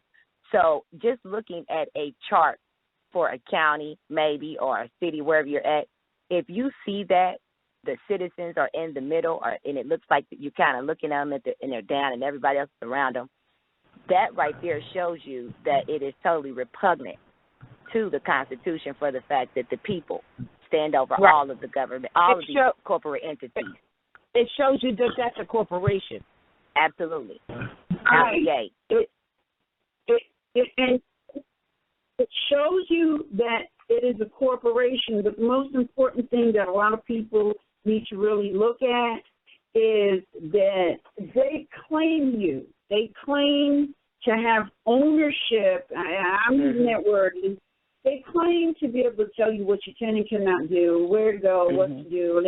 They claim that based on this fictitious location, that it's all based on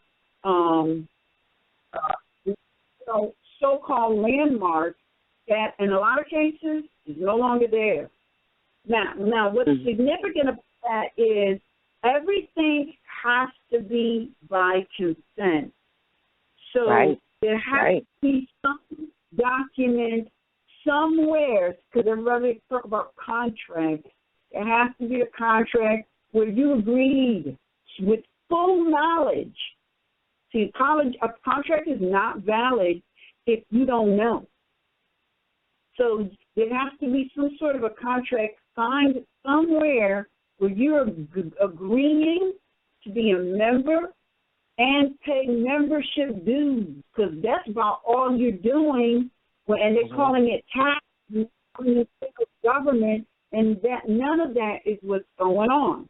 So we, as a people, we gotta really up our study game, because look, they're not trying to hide anything.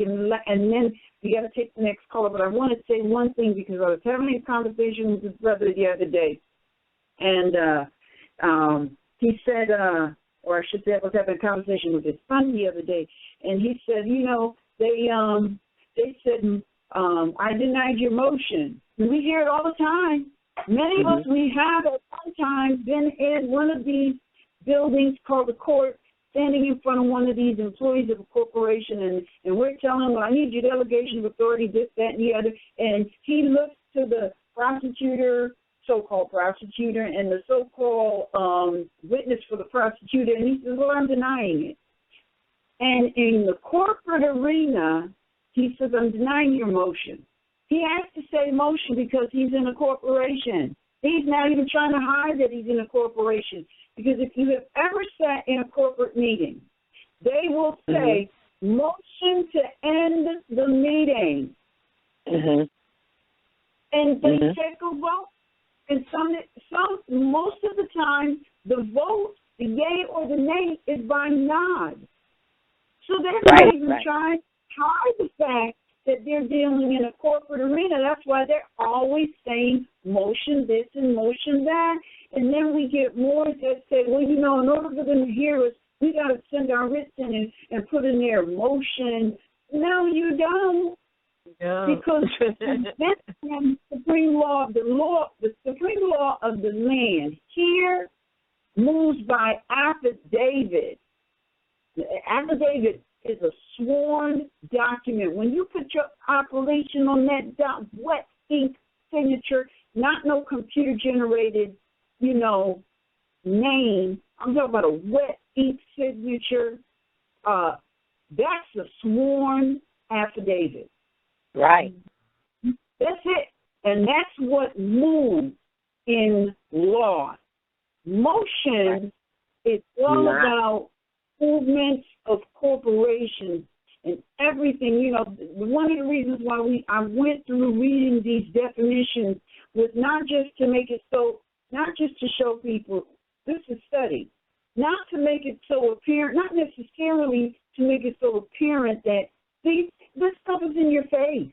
What you got to do is analyze a couple of words, but it's more to show people, Moors and those other citizens, this is a corporation. Just look up a word or two. These are corporations. These are corporations. These are corporations. These are corporations. Stop and corporations to do what is yours right to do anyway. And so then before you, because I know you got to take the next call, but I did because I wanted to add this just very quickly because I was also observing it, and I will yield the floor. But I just wanted to also throw this out here because as I go out, I do work for these. I do clothing, and I was looking at some paperwork for a quote unquote mortgage, and on there they have an identification document, and they want to know what form of identification people are using. And on the form it says state/foreign driver's license, state/foreign ID card. So they let you know that it is foreign in and of itself, but the people, like you said, they just don't look up a word or two, or it just doesn't, it just doesn't catch, it doesn't register the mental. And even within this package, they give you a W-9, and they claim it's for the purposes of sending you out, your 1098 for the taxes and interest that you paid on your home. But a W-9 is the same form that a quote-unquote independent contractor would fill out for work. So, I mean, it's just a few things that people just have to kind of put together, think about, and ask questions. And, you know, maybe we can get ourselves out of this mess, you know, because it definitely is, it's all meant to entrap us. So, you know, I didn't want to take, you know, time, Islam, and thanks for taking my call. All right, Islam. All right. Islam. And Edie, I think you're talking and you're muted. You know what? You are so right. I know. I know. I can feel you. Yeah. Mama, our next caller is, I believe it's... Hold on. My fault. I was doing the same thing. I was trying to say something and I was muted. But I just wanted to say, before you take the next caller, I wanted to just correlate this one thing with what you just said about consent. That jumped out at me too. And this is basic, but this is a source. And I don't see another time to quote it, but now in conjunction with what you were saying about consent. Again, this is from the Institutes of International Law in Time of Peace, page 60. And it says, all exceptions, therefore, to the full and complete power for a nation within its own territories must be traced up to the consent of the nation itself. They can flow from no other legitimate source.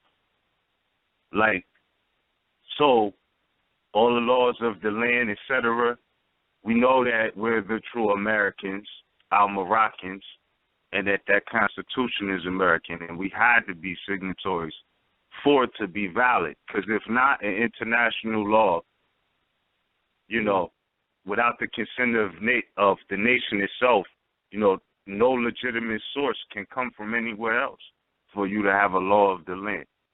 So I just wanted to emphasize that with consent. Well, you have to look up Constitution, and it'll tell you that, you know. Exactly. Right. Exactly. I just want and also, and what else does it say? It says that it tells you that, and that it can't be changed except for by those who established it.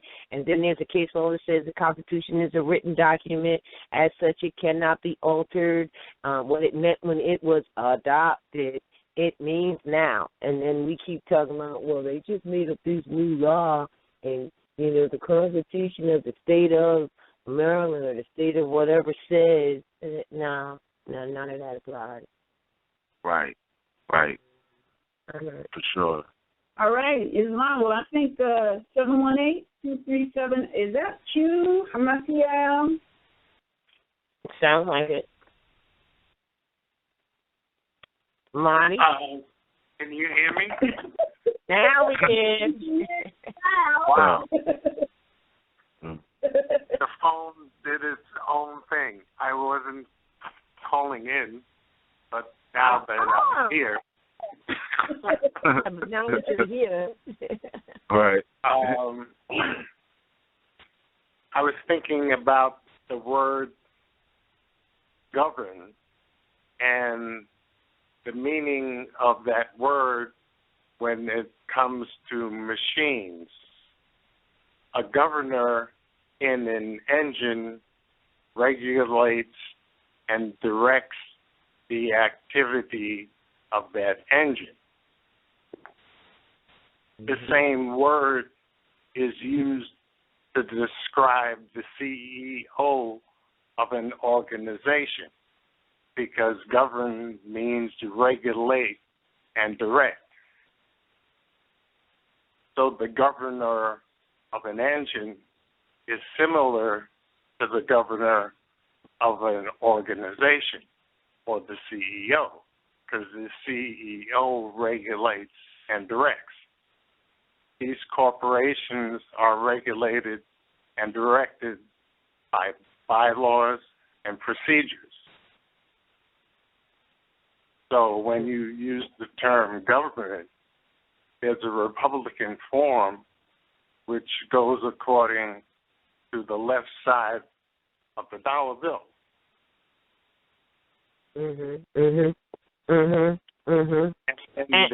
there has to be a distinction too between, like the definition you're giving, that what govern is something that regulates like you have a piece of an engine equipment that governs another part of the engine equipment, or even in astrology you have what governs the houses, and a distinction of that and government.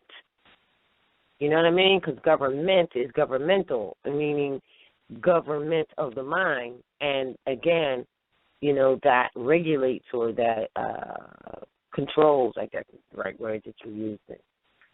These companies, which was the Dutch West Indies Company and the British West Indies Companies, was regulated and directed, and they set up governors in originally the 7 New Netherlands, and when the British West Indies Company took over, it was New England. If it has new in front of it, it's a British West Indies Company. Yeah. That's regulated and directed by governors set up by that company. So they were regulated and directed by governors, but had nothing to do with this nation who was here when they got here. Right. So governors there is as a title. That was a title that was given. Right. Of a regulator and a director. Because govern, that's what it means, regulate and direct. Regulate and direct the corporation. Right. Now, if I might add on to that, so you got government in itself, but then you have different forms. There's only one that's constitutionally sanctioned for the public in America, right? But when you talk about it in the aspect of governing and directing, that also correlates with it's starting with family, because that's where all children starting with the mother, father, the parents, the family, right? Basically in ancient structure, like that's where you would first be directed, under a supervisory, a family atmosphere, and this is where you're supposed to learn that and get civilized, starting with family, right? So that would be the natural form of government, which also for Moors is consistent with the definition of matriarch that's on the website on RV Bake Publications. If I'm not mistaken, that's the return of the matriarch page. Like that's definitely, and it's not. I'm just saying, putting it in the aspect, because you have different forms. Like people deal with that energy of directing and controlling for different reasons. You know what I mean? So you have the demonic craft, which they call the democracy or the demon craft. You know what I mean? Which is are in the aspect governing in its origins. Putting efforts forward to govern and control people to a subject state, opposed to, let's say a child grows up knowing about their nationality or whatnot, they'll be governed and directed to their free state, like free state of mind, to say the least. I just wanted to add that on, in that aspect, and on the higher level, talking about governing and controlling, I think, not for nothing, but when you talk about, angels, demons, democracy, republic, that it's something greater that controls everything in the law of nature, like what some people can't see. So this is a reference from Institutes of International Law, Volume 1, page 5. And I find it interesting because that energy of the planets, you know, being and directing and controlling certain energies that exist in the universe is real. Like, because this is in the book, Institutes of International Law. And speaking of the law of nature, it mentions something about until the reign of Saturn returns. You know what I mean? And I'm like, this is a 1800s book on international law, and they're talking about it, you know, in the aspect of planetary bodies. So in the aspect of what energy are you trying to use to govern, you know, this is where you get into different crafts, like demon crafts, you know, aristocrats, etc. I just wanted to add that on. So, yeah, natural law, family, government, that's the origin. That was just my add-on. All right. Let's see. I had to mute you, David, because you was echoing. Oh. But did you have anything further that you needed to say?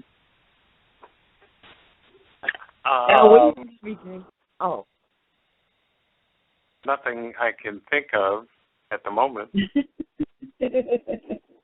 All righty. Well, we're going to take the next call. All right, and the next caller is Brother Bakari. Peace and love. Haven't heard you in a minute. Word. Islam, Brother Bakari. Hello. Islam. Hello, Islam. Yeah. Greetings. Peace, bro. Honor. Peace. Salam, my brother. Honors to the Prophet. Honors to the panel. Honors to our foremothers and forefathers.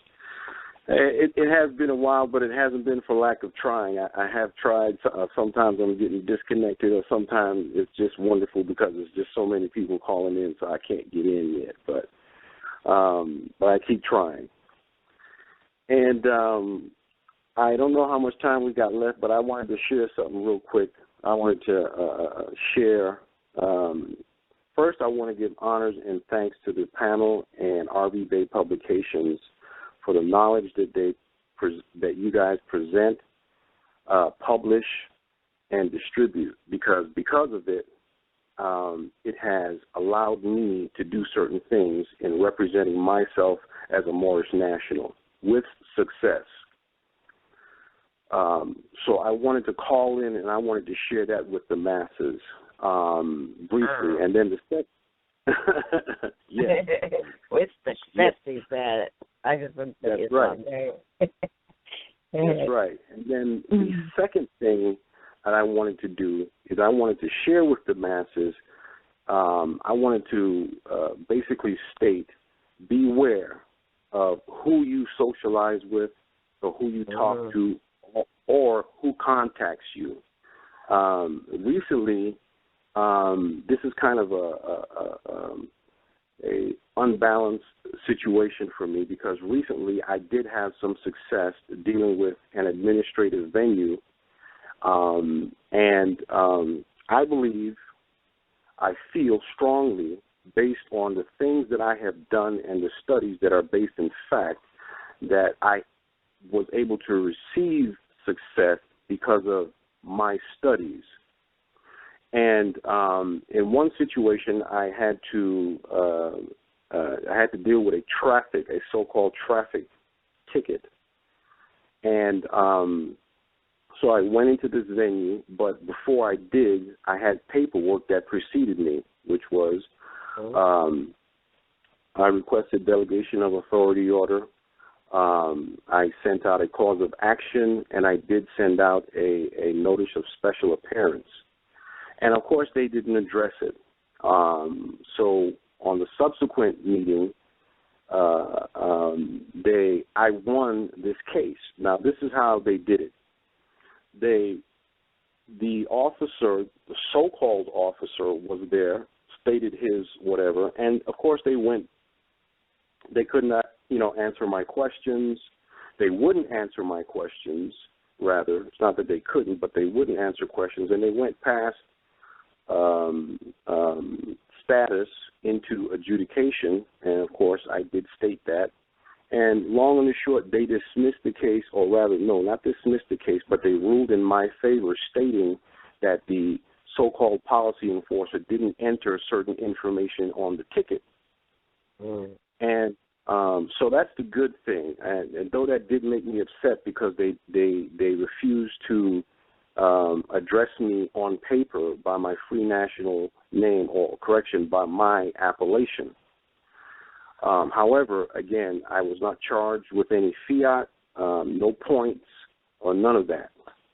Now, the sad thing about this that I want to briefly state, and I would respectfully request for all of the listeners to pay close attention to what I'm about to say, is that several individuals who I have been communicating here locally with, who were individuals who stated that they were not ready to proclaim and declare their nationality. However, they were giving me all kinds of kudos. Now, they stated that they were going to show up and give me support. Now, I did not ask them to do this. They made this statement themselves. However, they never showed up. But that's all right, because I stood on my square, and I did that in great part to you mothers on this panel, and the information that you share on this show, studied from, and again, the documentations that you publish. Subsequent to that, recently, I was attending one of the presentations for Grand Sheik Cujo Admiral L. And I simply responded to one of the statements that he made and shared my disdain, if you will, for individuals who choose to call themselves Moors but do not want to proclaim and declare it or do one or the other. Generally, they just declare it. Now, I didn't call anyone's names out, and I certainly can comprehend if you are not ready, you're not ready, but that's fine. But don't open your mouth talking about how you want to make decisions and giving your opinion when you haven't done that. Okay? Don't talk to somebody who has taken it upon him or herself to do that, to show the world that they do, in fact, know who they are and respect their foremothers and forefathers. Now, because of this, I was castigated. I was called names. There were insinuations made that I was drinking. That, there was even one a female who I'd previously spoken with and sent documentation about my position that insinuated that I was an agent. And this hurt me to the core because generally I don't talk about things like this, but I had my limit. And subsequent to that, one of them even mentioned if Anna E. could hear you speaking, she would not like it. And so, and this was specific to proclaiming and declaring your nationality. So these people had the position that it was fine just to declare your nationality, and I don't have a problem with that. But if you are not willing to proclaim it in this day and age, there may be some things that you may fall short of in terms of trying to state for these corporate entities that will kill you, that will harm you, that will incarcerate you. Furthermore, RV Bay Publications, this website, on the nationalization page, item 11, which this individual, this feminine individual, received her documentation from, it clearly states the importance of proclaiming and declaring. It also states Act 6, and I'd just like to read one or two sentences briefly here, because I know that this individual is listening right now. With us, all members, I'm sorry? I said, no, listen. Okay, it says, with us, Act 6, from the Divine Constitution and bylaws by your site, RB Bay Publications. I'm making this quite clear. With us, all members must proclaim their nationality, and we are teaching our people their nationality and their divine creed, that they may know that they are part and parcel of this said government, not partial, but parcel, and know that they are not Negroes, colored folks, black people, or Ethiopians, because these names were given to slaves by slaveholders in 1779 and lasted until 1865 during the time of slavery. So I wanted to share that because this thing hurt me to my core, to my soul, because the other thing is that I want to state, because I don't want to take up too much time. I'm trying to get this out in a nice, neat package to the family, that prior to this incident, because of the previous situations, several previous situations in which I had with so-called Moors who contacted me in one way, shape, or form, who I felt disrespected our nationality, our prophet, and our foremothers and forefathers, and I had to basically stop dealing with them. So what I want to state for the record here is that I sent this individual, which prior to that, several months, I had been sending out this document so that individuals can have my position, so that they can know what my position is before they want to continue, dialoguing with me and speaking with me, etc. And in that document that I sent this individual, it clearly stated that my position was you have to proclaim and declare your nationality. That is the position that I was taught via individual Moors such as that are on the panel, and many other Moors that I have spoken to and finally met. And so that is the information that I've shared since I obtained documentation via RB Bay Publications. But lastly, okay, go ahead. Go ahead. I'll ask you when you're done. Go ahead. Okay, and the last thing that I'd like to state is that because of the fact that I chose to utilize the services that I could obtain an ID card and the various the proclamation and declaration, etc., from the site, I also chose to adhere to the recommendations and the statements that were given under item 11 as well as 10 and 12 on the nationalization page. And so for these individuals to not only disregard or not pay attention, apparently they don't have a very much of a attention span, and then to subsequently make statements, negative statements about myself, it really hurt me. And so I just wanted to make that clear. People, be very, very careful who you talk to, and make your position quite clear initially so that there is no confusion moving forward. Because like the Prophet said, beware. People wearing turbans and fezzes will put you back into slavery. Salam, Islam. I have a question for you, though. I want to be real clear. So what would it seems like they're saying that it's a bad thing to proclaim. Is that what they were saying?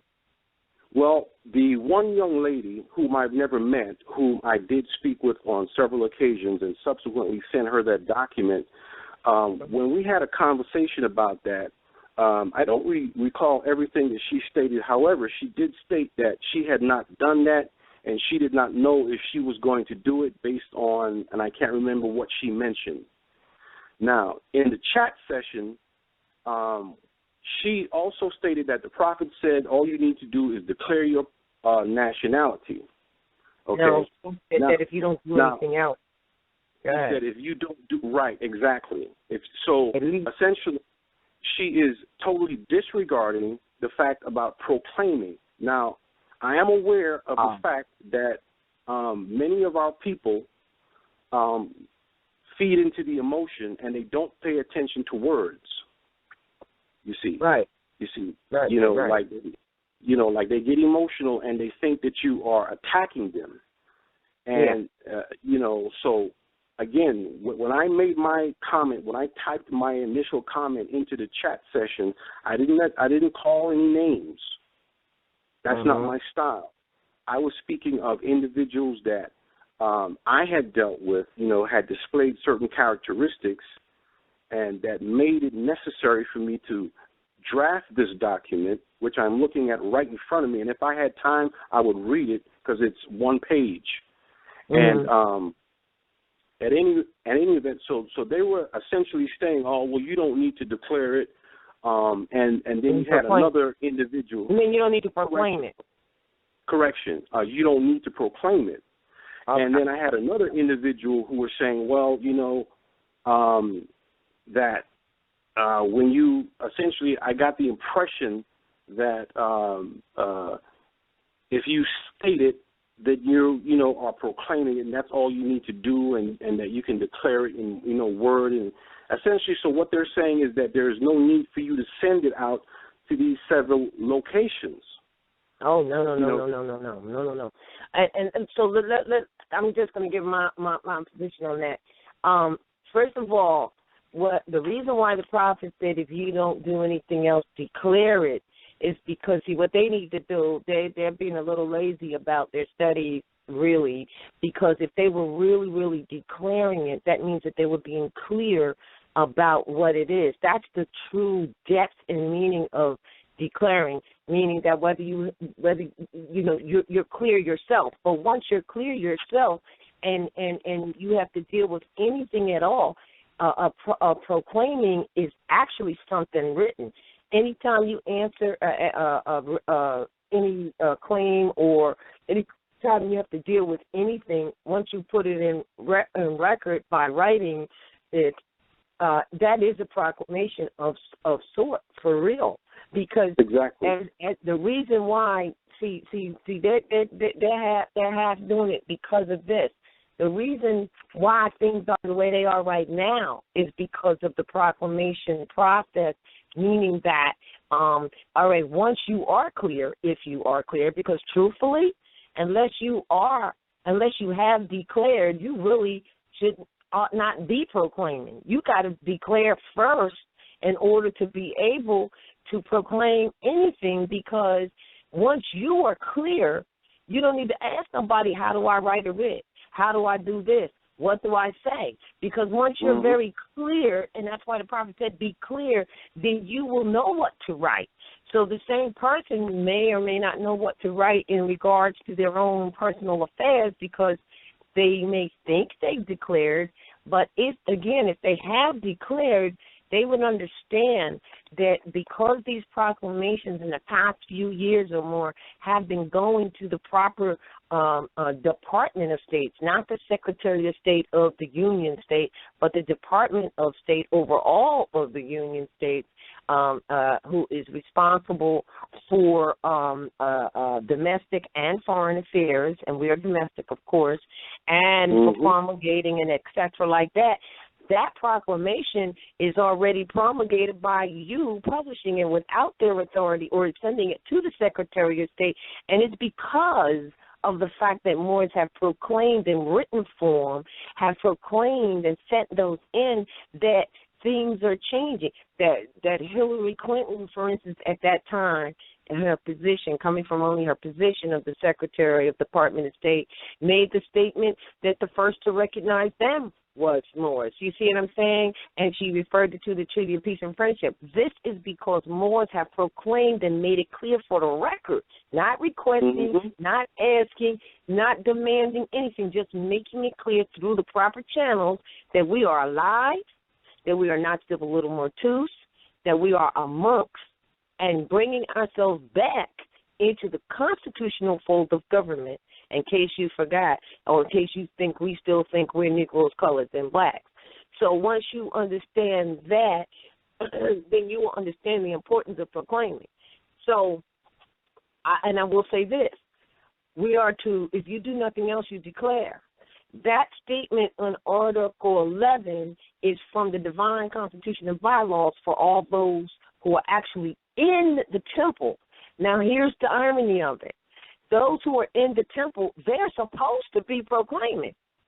The truth of the matter is they are They do it within themselves. They do it within the temple and don't send out any documentation to the world.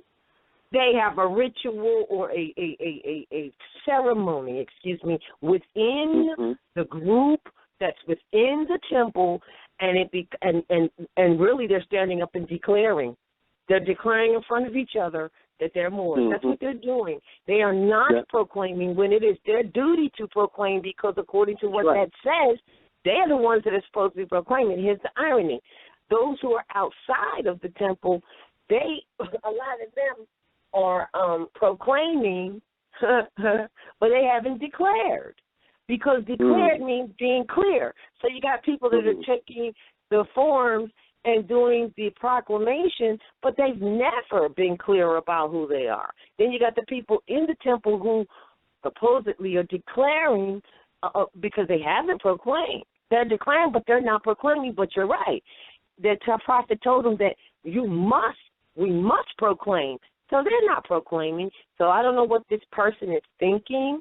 I thought for a minute that they were thinking that we were a temple, like many people think. A formal a temple when the temple is the people, the body. So I'm not sure, but I can tell you this: they're not clear themselves about what they're saying. And they also don't respect the fact that it is these proclamations that are lawful writs, because a writ, anything written, is nothing but a brief that expresses your position regarding a matter.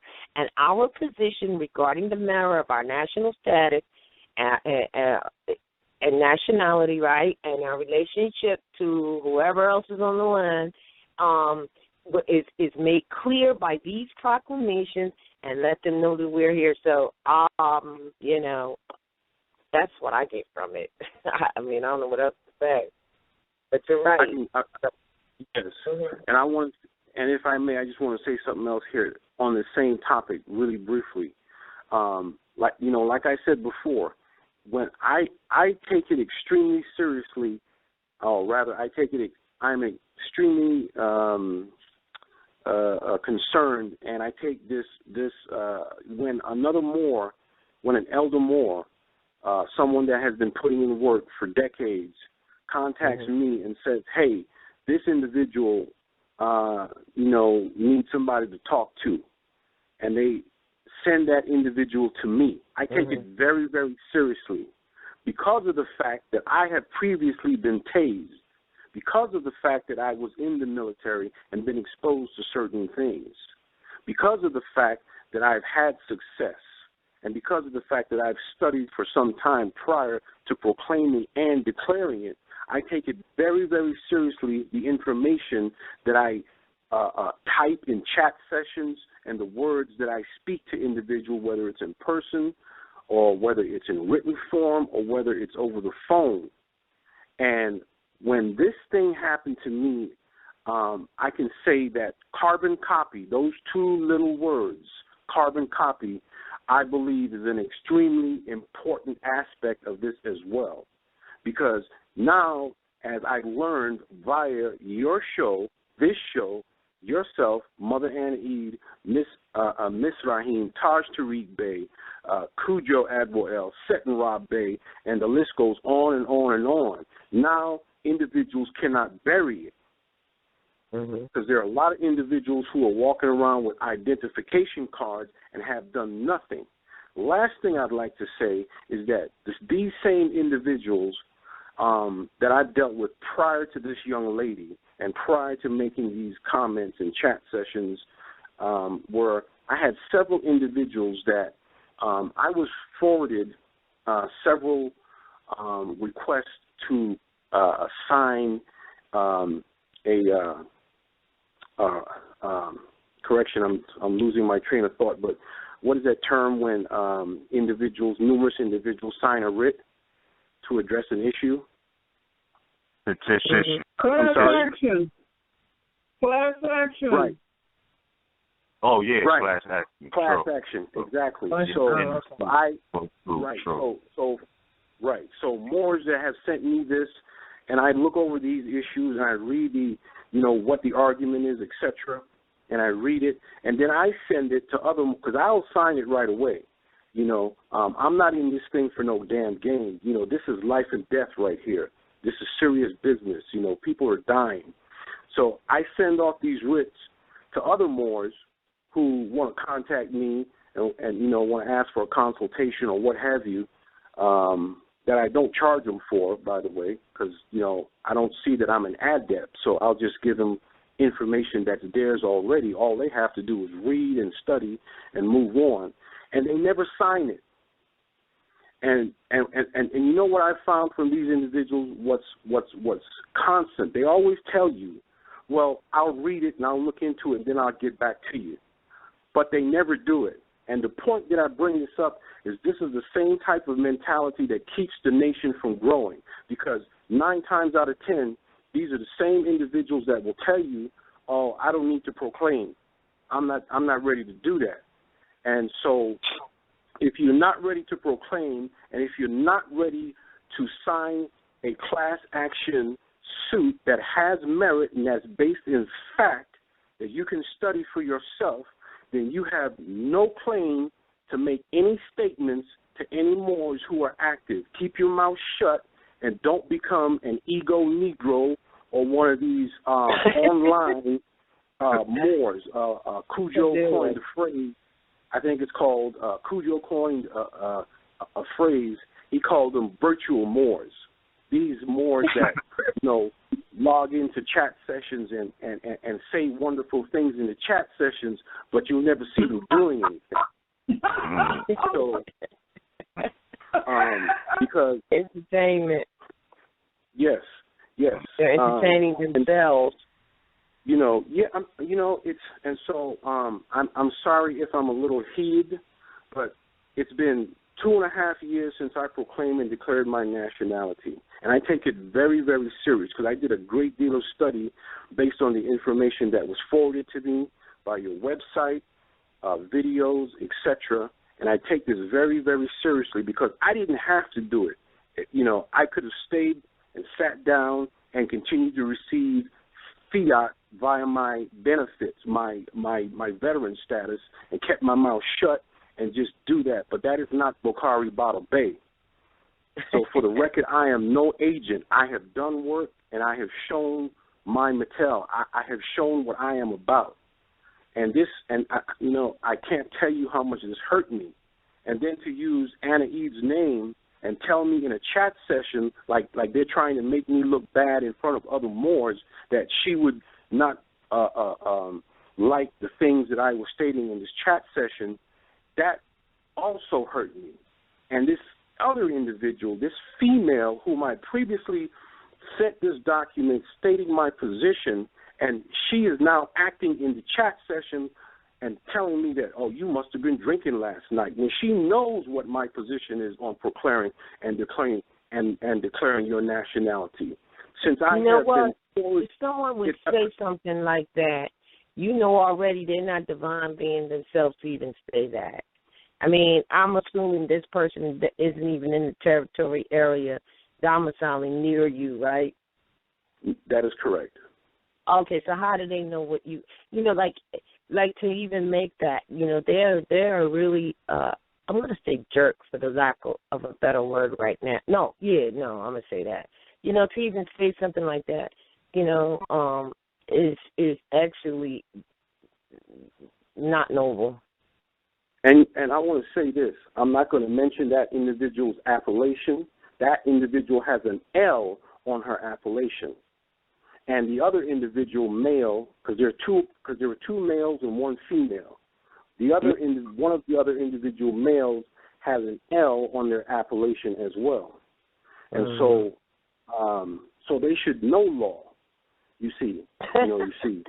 And these individuals now, this is the other thing. They log in to this show religiously, and they log into Grand Sheik Cujo Admiral L show religiously. And you know what's even sadder? I'm sorry to go on so long. This evening, Grand Sheik Cujo Admiral L addressed this matter and spoke on it. And then an individual in the chat session still had the audacity to come at me in a negative fashion. You know, they have a spirit on them. They just got a spirit on them to cling and to do things like this. And you're just gonna have to wash it, burn some. When you're done with this conversation, burn some sage around you about this matter, and just give it up. Give it up, and whatever is due to them will come. Don't waste nothing. Well, I want to say, I know it's been quite a while. Like to me, it seems like I've been only talking for a minute, but I know it's been longer than that. And but I do want to, I want to end with what I started with.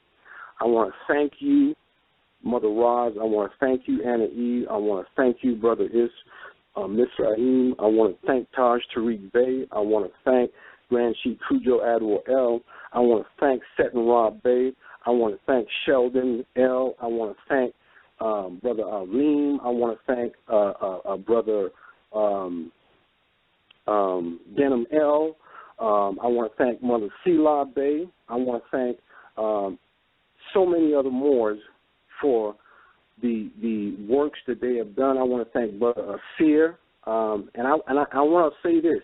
I don't have to agree with everyone on every topic, but I can certainly recognize the work that was put in, and I can certainly recognize knowledge, you see. And the reason that I've gone on so long about this is the kind of issues that affected our nation in the past. These are the kind of things that keep us from moving forward. And I'm not usually this vocal, but I've been dealing with similar tiny little situations smaller than this for roughly 2 years now, and I've had it. And I think the subsequent thing that I'm going to do about this is generate a video so that I can make my position clear for the record in terms about proclamations and declaring, because your site is quite clear. It is quite specific. There can be no doubt. If you can read, then you can certainly comprehend what is written on the site.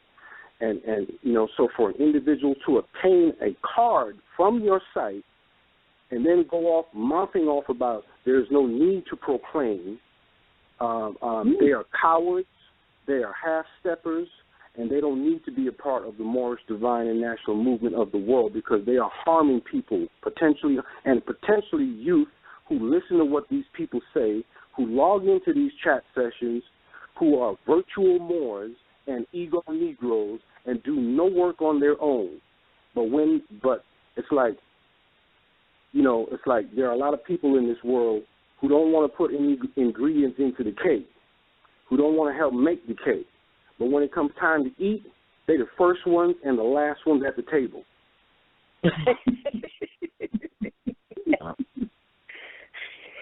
So I'm sorry you have taken so long.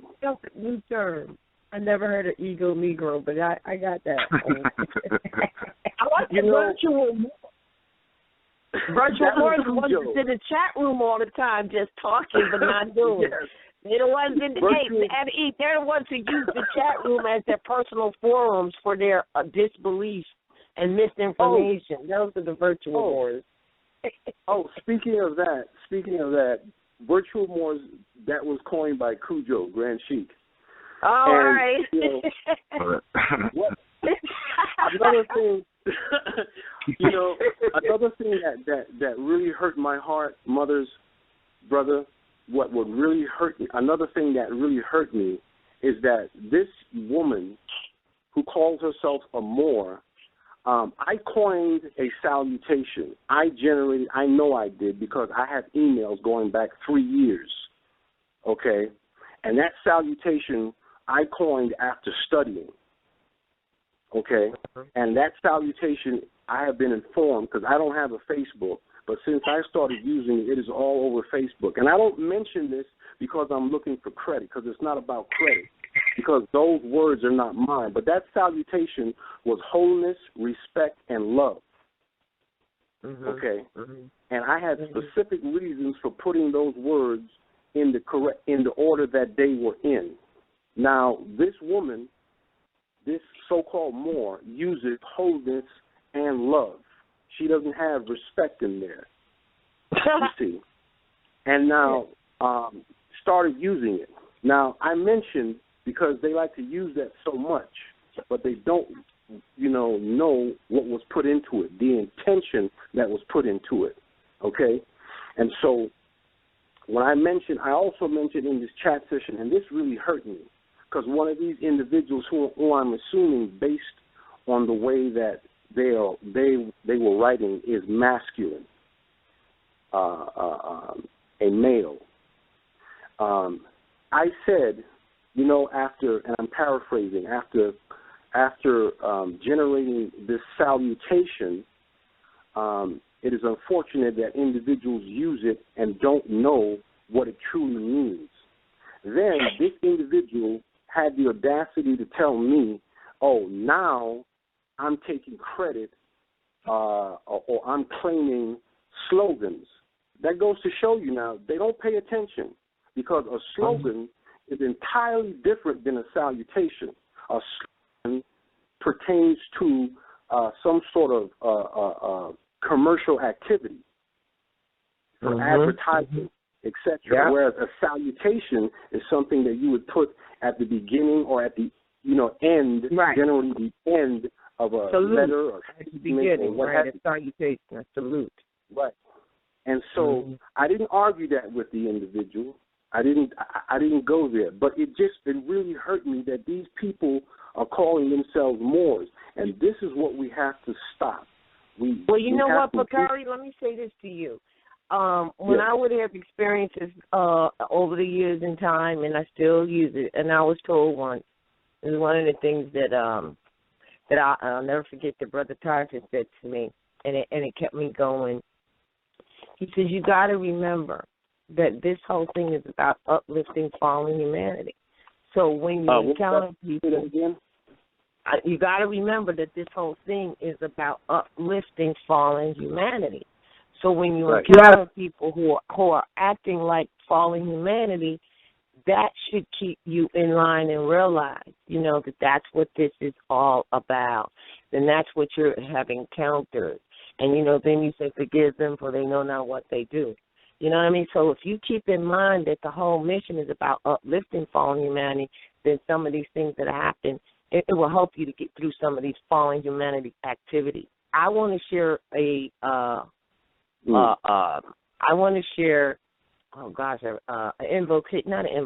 something that I wrote.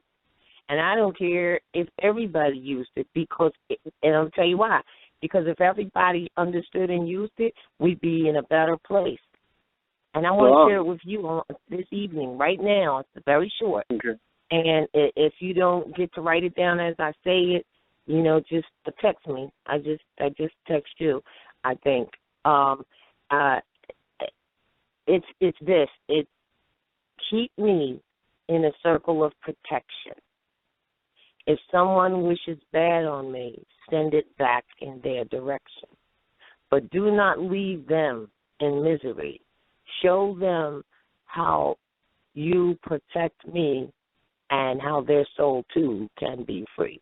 Mm-hmm. Now, what did you just do? You didn't wish nothing bad on nobody except for what they sent out. You said send it back, because that's the law of reciprocity. That's how it goes. What you do to someone, what is that? The grave you dig for me, you dig for yourself, and what you do comes back to you, and karma, all of that is wrapped up in there. So keep me in the circle of protection. If someone wishes bad on me, send it back in their direction. But do not leave them in misery. Show them how you protect me, and their soul, too, can be free. Period. All right? Islam. All right. Yeah. All right, with that, we might have room, or I should say, let's see, it is 24 after, and, you know, we really don't even have time for another caller. This was a good one, though. So, I said, but this was a good last long call because it actually ties in to what we were saying about being asleep, you know, not studying, and falling humanity, uplifting it. So there it is. About five more people with questions, but unfortunately, we're not going to be able to take the call. So, you know, and Thursday, Sons of Allah. It's Thursday. It sure is. It sure is this Thursday. Yes. 9 o'clock p.m. Eastern Standard Time. Yes. Yeah. If you can't get in now, get in there. Yes, Thursday is Sons of Allah with Mizrani Malafil at 9 p.m. But before you get to Thursday, tomorrow we have class, 7:30 p.m. So make sure and call that. And then I believe we have Sisters Standing on Law, which we might have to push back because I still don't have the syllabus for Treaty of Peace and Friendship up. So if we don't do Sisters Standing on Law this Sunday coming up, we'll let you know Thursday. So with that, we shall see you all tomorrow for more Heritage and History School, and then Thursday for Sons of Allah, and then, you know, we'll go from there, whether it'll be a Sunday or back here on Tuesday. So thank you so much for joining us, sharing, lending us your energy. And tomorrow, 7:30, peace and love. Peace and love. Peace and love. Our problem is lack of knowledge and the intended deceit and trickery done, because even those who read the bibliothealer check that you call the Bible says he shall fool even the most elite. So even those who think they're highly educated and this and that, they've been fooled. That's it. It's not really complicated. It's the miseducation of the Negro. Everybody knows it, to those who need to know. It's the miseducation of the Negro. When we rise from the dead, they call us Pharaoh. It's the miseducation of the Negro. Everybody knows except those who need to know. It's the miseducation of the Negro. When we rise from the dead, they call us Pharaoh. The gods are back, the Moors are strapped. We waking up, and we want our land back. Running off, that's a trap. You know them guys don't like that. Waking up from a nap, like where the hell my crown at? Take a step back, like I know this bitch ain't bite back. That's kinda crazy how this karma it strikes back. We enslaved the Slavs, so they slaved us right back. We called them niggas, then they niggered us right back. We brought them to light, but they ain't bring that right back. If I was lazy, dirty dancing with the baby, then maybe, then just maybe won't revolt like Haiti. I too smart, Lova, Tor, Marcus Garvey, your ass. Nova, Julia, our leading God, body the man. Now I ain't gotta be bad, and you ain't gotta be mad, but the planet is heating up, so the first I'll be last. I got that melanin that's better than anything you ever medicine. We at your front door, wonder why you never let us in. Oh, I get it, you never wanted to put some credits in. Well, just forget it, cause I don't know if you can edit sin. We've been enlightened long before Thomas Edison. Skeletons that prove that you wasn't even relevant. In the Caucasus Mountains, cause the sun was your deficit. Captain Caveman with the plan of the Jesuits. Check my bloodline, by the time I bring the evidence. Self-governing body, so I don't need no president. Democrat, Republican, donkey versus elephant. I studied in law, so I ain't down with none of that. I self-law and master, so I'm running that. This Molotov cocktail burns faster, so I like the match. Despite the fact that ain't even what I'm mad at. I spit the truth, so here's the roof so you can yeah that. My skin is brown and here's the proof, but you ain't hearing that. Dead